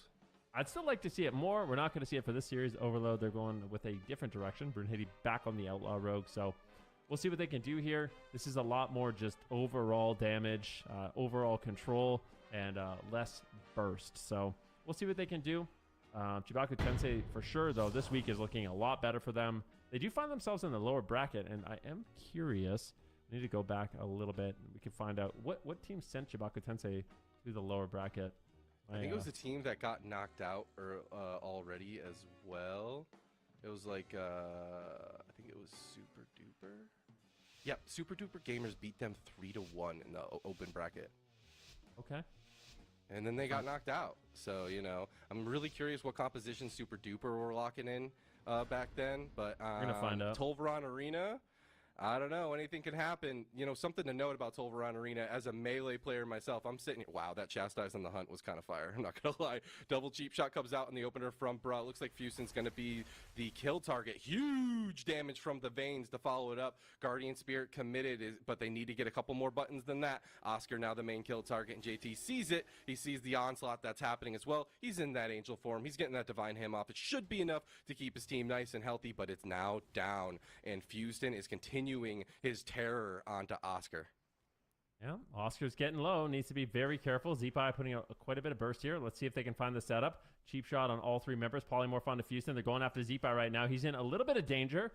Trades out some of his cooldowns. He has no trinket, no astral shift, and pressure for Overload is looking good. Their setups have been clean so far. I feel like they're very focused coming into game number 4. No, I agree. That opener looks nice. And you know, not having that wall already committed from Zeepai is a big deal. And on Tolvaron Arena, Houston has a lot more opportunities to overextend, right? Like, look how far away Oscar is already from Lone Tar right now. But here's the cheap shot go. The triple chastise, another cheap shot. If they have a follow-up, they do. They get a polymorph, but it looks like it actually ends up breaking into the full fear. If they can get something done out of this, Houston also cross-CC'd through it. But where is the damage on the Zeepai? It looks like he's the one who's teeing off on the other side. JT caught into a stun right before that apotheosis. Oscar dipping down dangerously low there for just a moment, but the ice wall gets interrupted. That could have been a go on that kidney shot onto Houston, but it gets shut down by Zeepai. Problem is they're kind of tickling them. Oh, bomb. Okay. This is the bomb onto Zeepai. They're swapping the damage over onto him. Lone Tar's in that angel, however, getting a divine him off, and that's the block. The cross damage in block MD. That MD might cost them. Spirit gets used in one ice block out of 2. We've got an ice wall. That's important. Oscar right now looking for polymorphs. He manages to find it. I don't know if I like that smoke bomb. JT was already in angel form. He's already channeling the divine him and just kind of easily dealt with that smoke bomb setup. So I feel like that was a bit rushed. Maybe a waste of that cooldown, but another setup here onto Houston. It's a full blind. Can they take him down? He did not have to trinket. There was a gap in the stun lock. So he's trading out the nether walk. That's going to be more than enough to survive. Continuing the push here onto Oscar. Just non-stop onto Oscar. He's constantly running away, but he's got a Demon Hunter chasing him down. Houston's been putting out devastating amounts of damage so far. He gets feared away. Oscar going for polymorphs. Looks like Zeepai's getting low. Lone Star's got no trinket. They could potentially win. Do they have any crowd control? It looks like Lone Star fears JT away, and it's going to be Oscar on the back foot. He's on the run. JT connects some heals, but he's burned through so much mana. Look at Lone Star. He's got such a massive lead once again.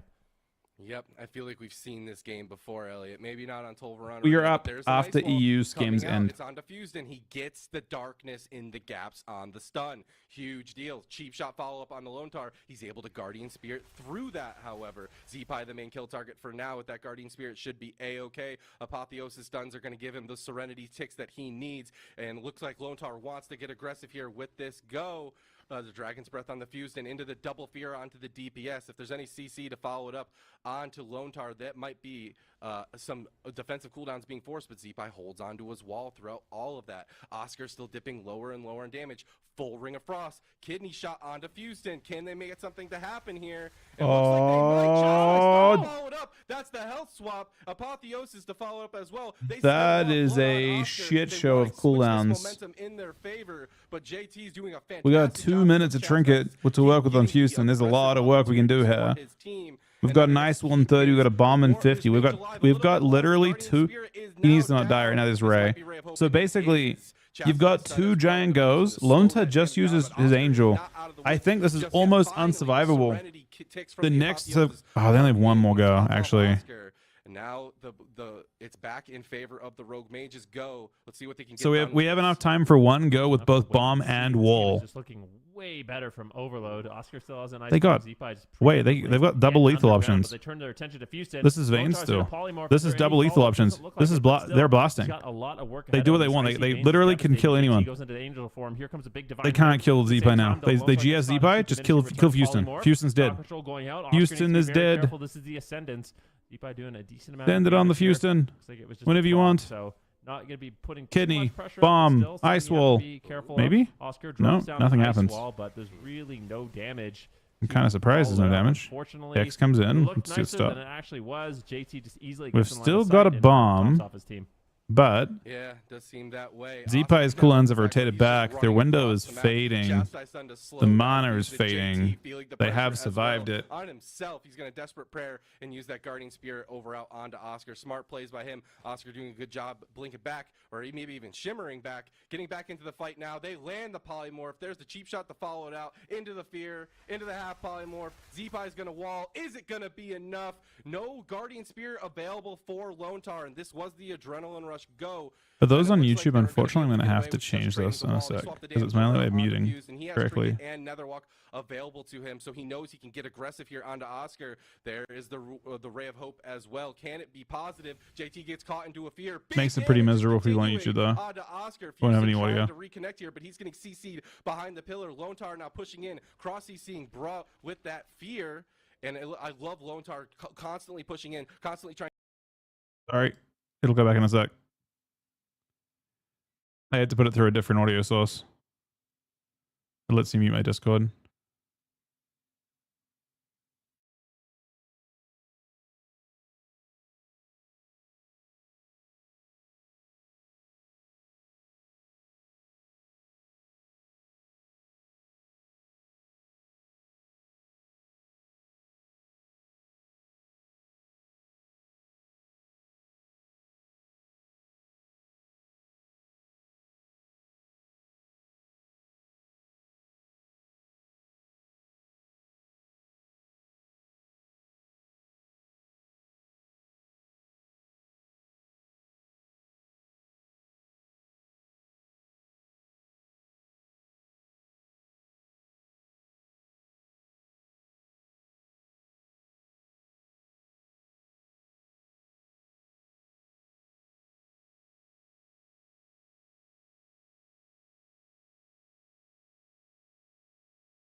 All right, sorry guys. These are crazy results so far. Our games are after the next series. We'll be asked to lock in two games into this. I'm just talking. You guys can't hear the Discord, I assume, but I'm just talking to them as we go. Echo and not in the tournament.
So after this series, we're gonna restart our stream with a delay.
I would have thought Shabaki would not.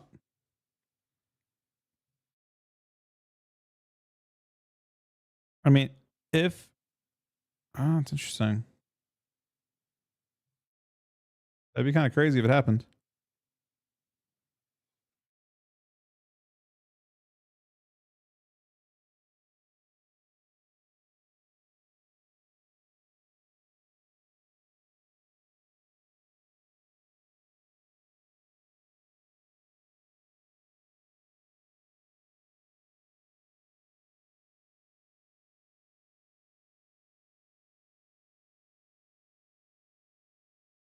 Just flappers.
Very interesting matchup here. If Ellie wins, then Ellie might just be the meta.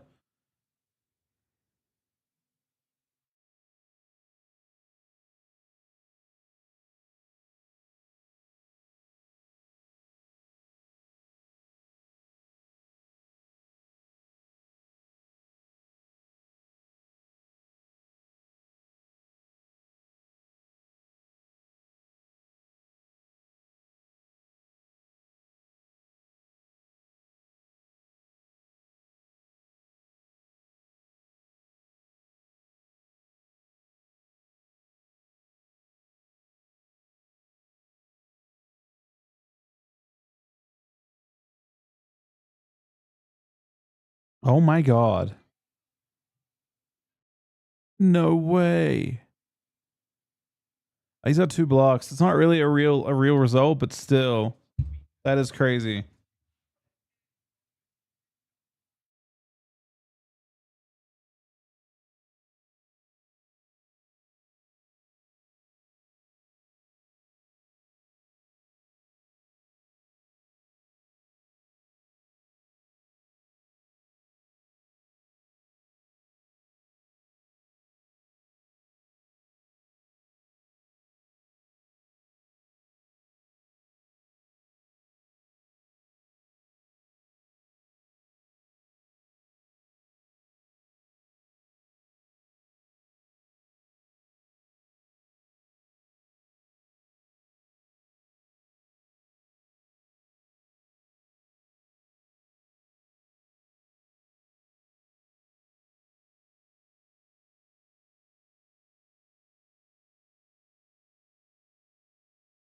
Yeah, it's one of those things where, I mean, they're pros. They're not going to probably over adjust to it too much, but it's still very crazy.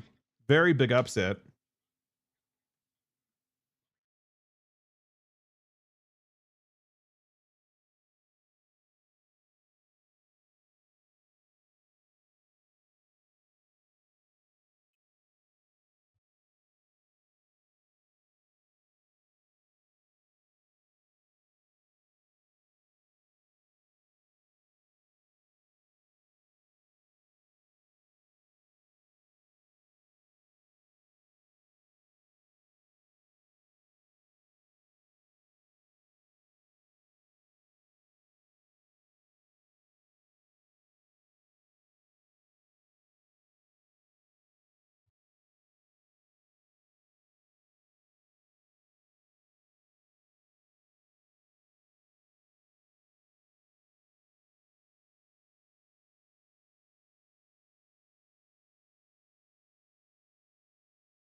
Getting a freebie in the finals is pretty nice.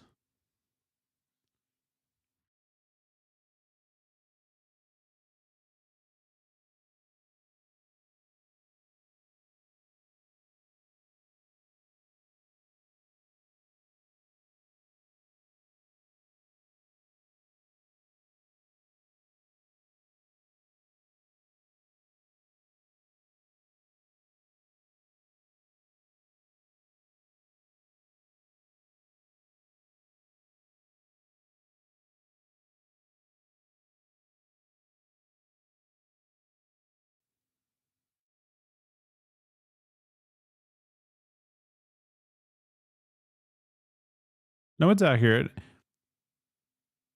Well, Zeepai has 1 and Houston has 2 of them. He has it on both weapons. So if Houston has double and then he crit it looks like. So it's 400. It's basically his one times 2 with the crit mod.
Already starting the team as we go.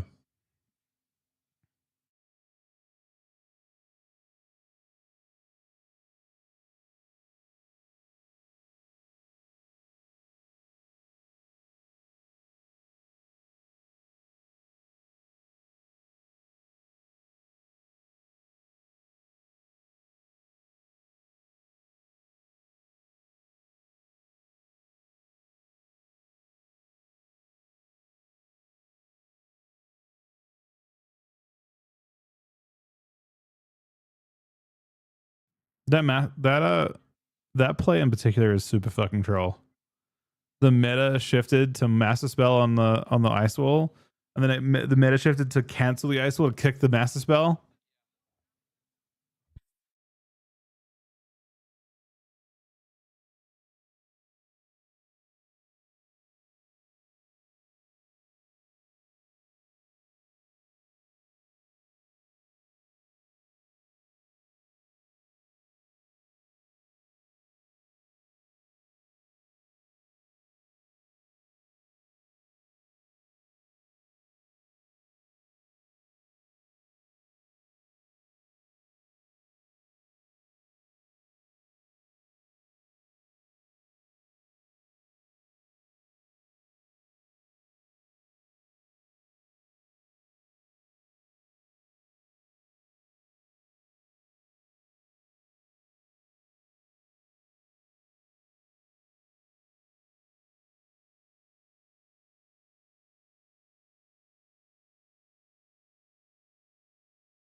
Lapis at 1%, man.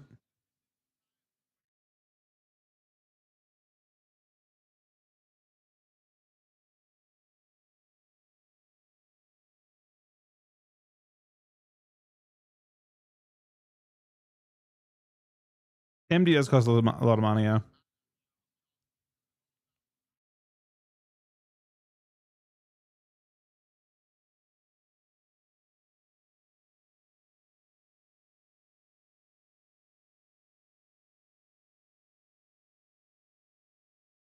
Uh-oh.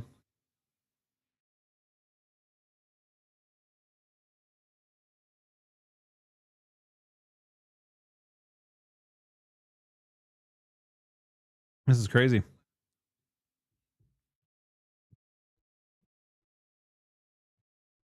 They have a chance. They have one big chance.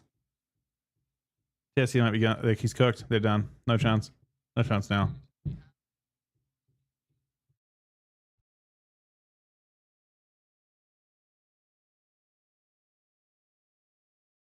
Beautiful LA Shaman's done now.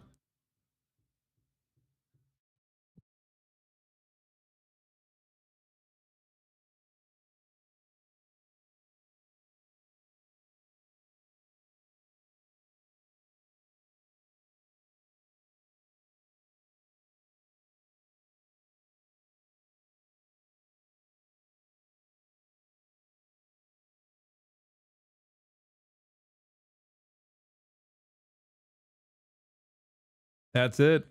That's crazy.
I'm impressed by that a lot in the tournament in a tournament context.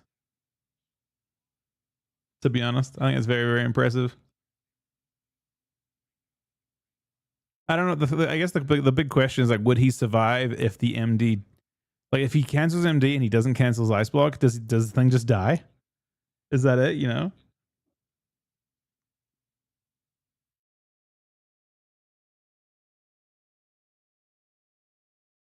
Who knocked? Oh, Chewbacca got knocked down? Bro, this is crazy. Where's MVQ? Somebody find MVQ. MVQ only... Chewbacca got beaten by one team, and it was MVQ's team in a mirror. That's crazy.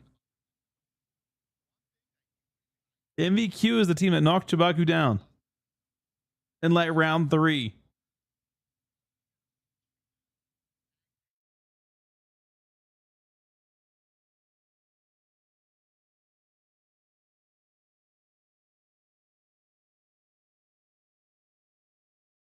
Yeah, MVQ has to be feeling great about himself. This is the grand finals for you, yeah.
Liquid play after this. We're first up on an I believe.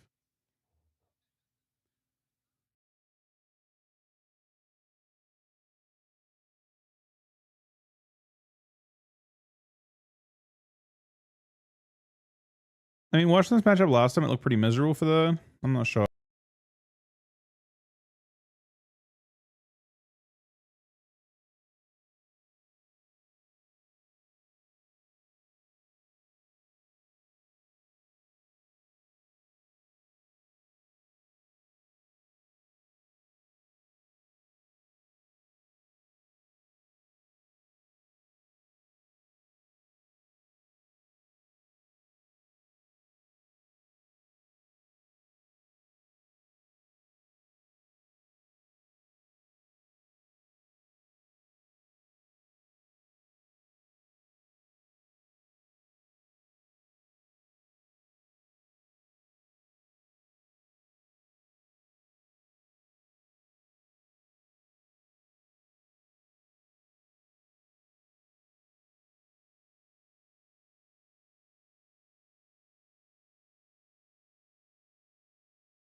It's crazy how miserable it looks for Warrior, but it still works out for them.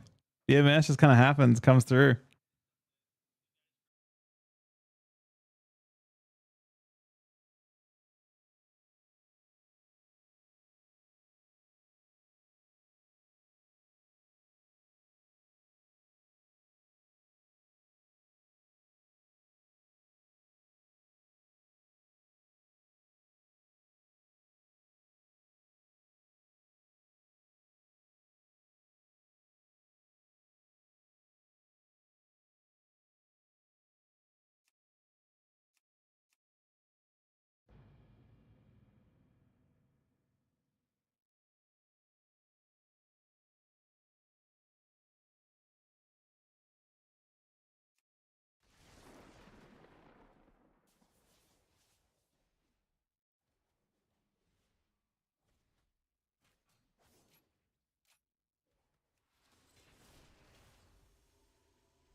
Heavy crit? No. I think it's better than runic protection.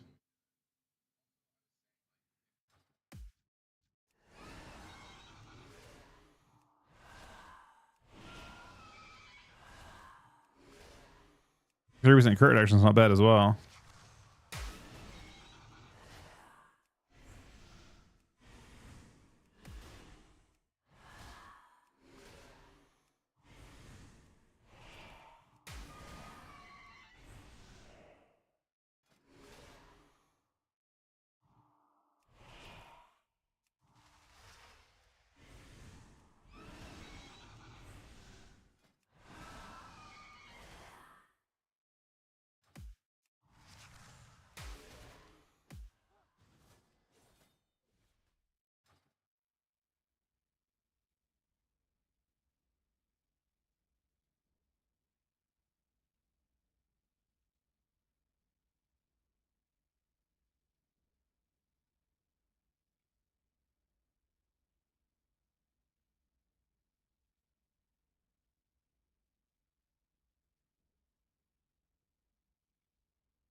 Sorry, doing a war game real quick. Just warm up real quick.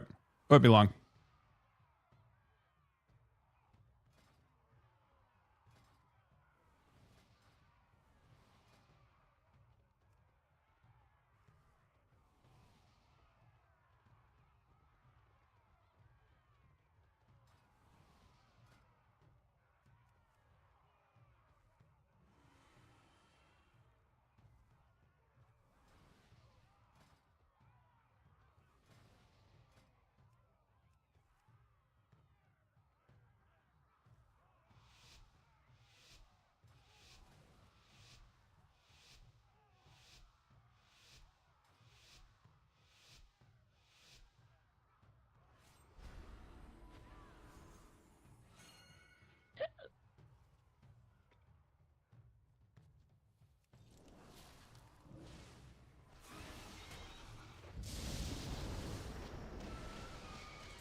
All right, so we're in the finals now, guys. We're playing up next.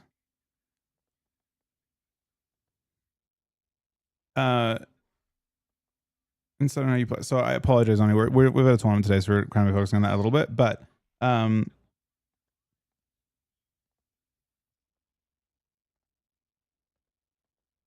if you like Red Paladin, I just play Red Paladin. It's the main thing. Yeah, we're up in a sec. So I've got them. I'm talking to my team between. No, I don't ignore you at all. I definitely don't ignore you. It's a good question.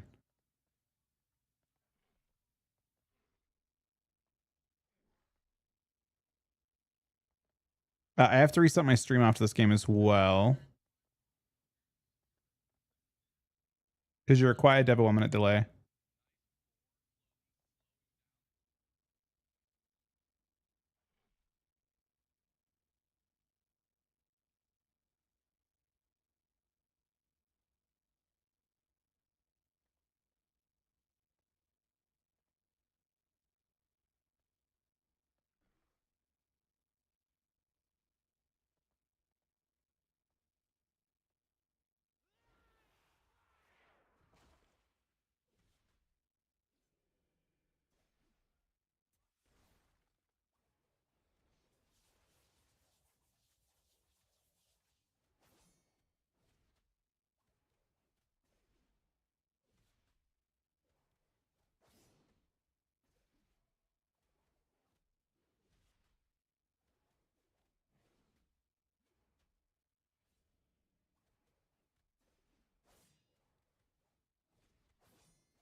Runes are not mage ones? Very good question.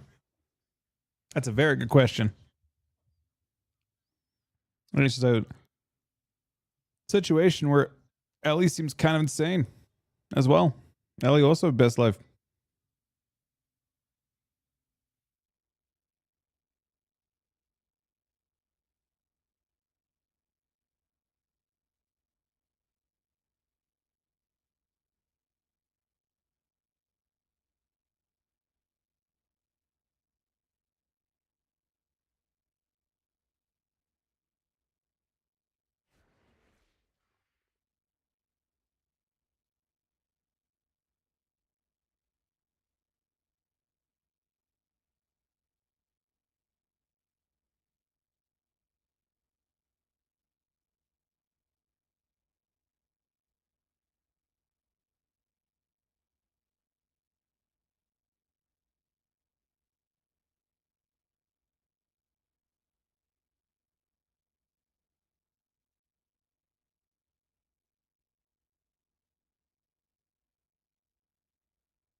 Big push on a Z-Pi though.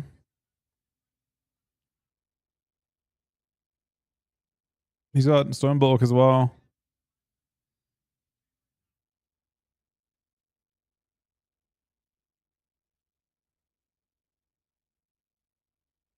The Druid might just want a mana.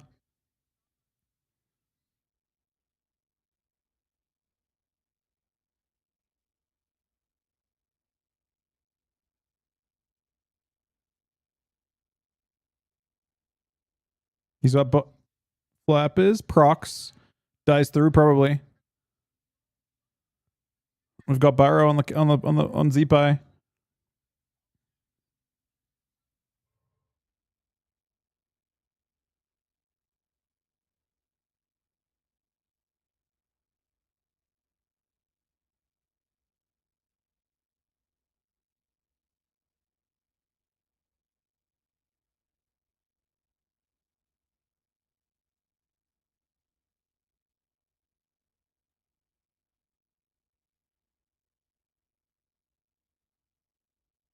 Yeah, it's looking really. There's Tree as well from Lone Tough. Free healing. So much mana. That's really bad. It's timing the game down so much.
That's crazy, man.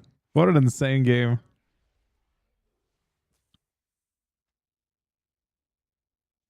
All right. We got to reset our streams real quick, guys. I will be back in just a second. We're up in a sec, so I want to make sure that I don't break any rules. It's required by the rules for us to have a delay if we're streaming any kind of tournament stuff because people can spoil it. So I'll be back. There'll be a delay. It'll be hard to talk to you guys, but I appreciate you guys watching today. Appreciate the resubs and subs as well. I will talk to you guys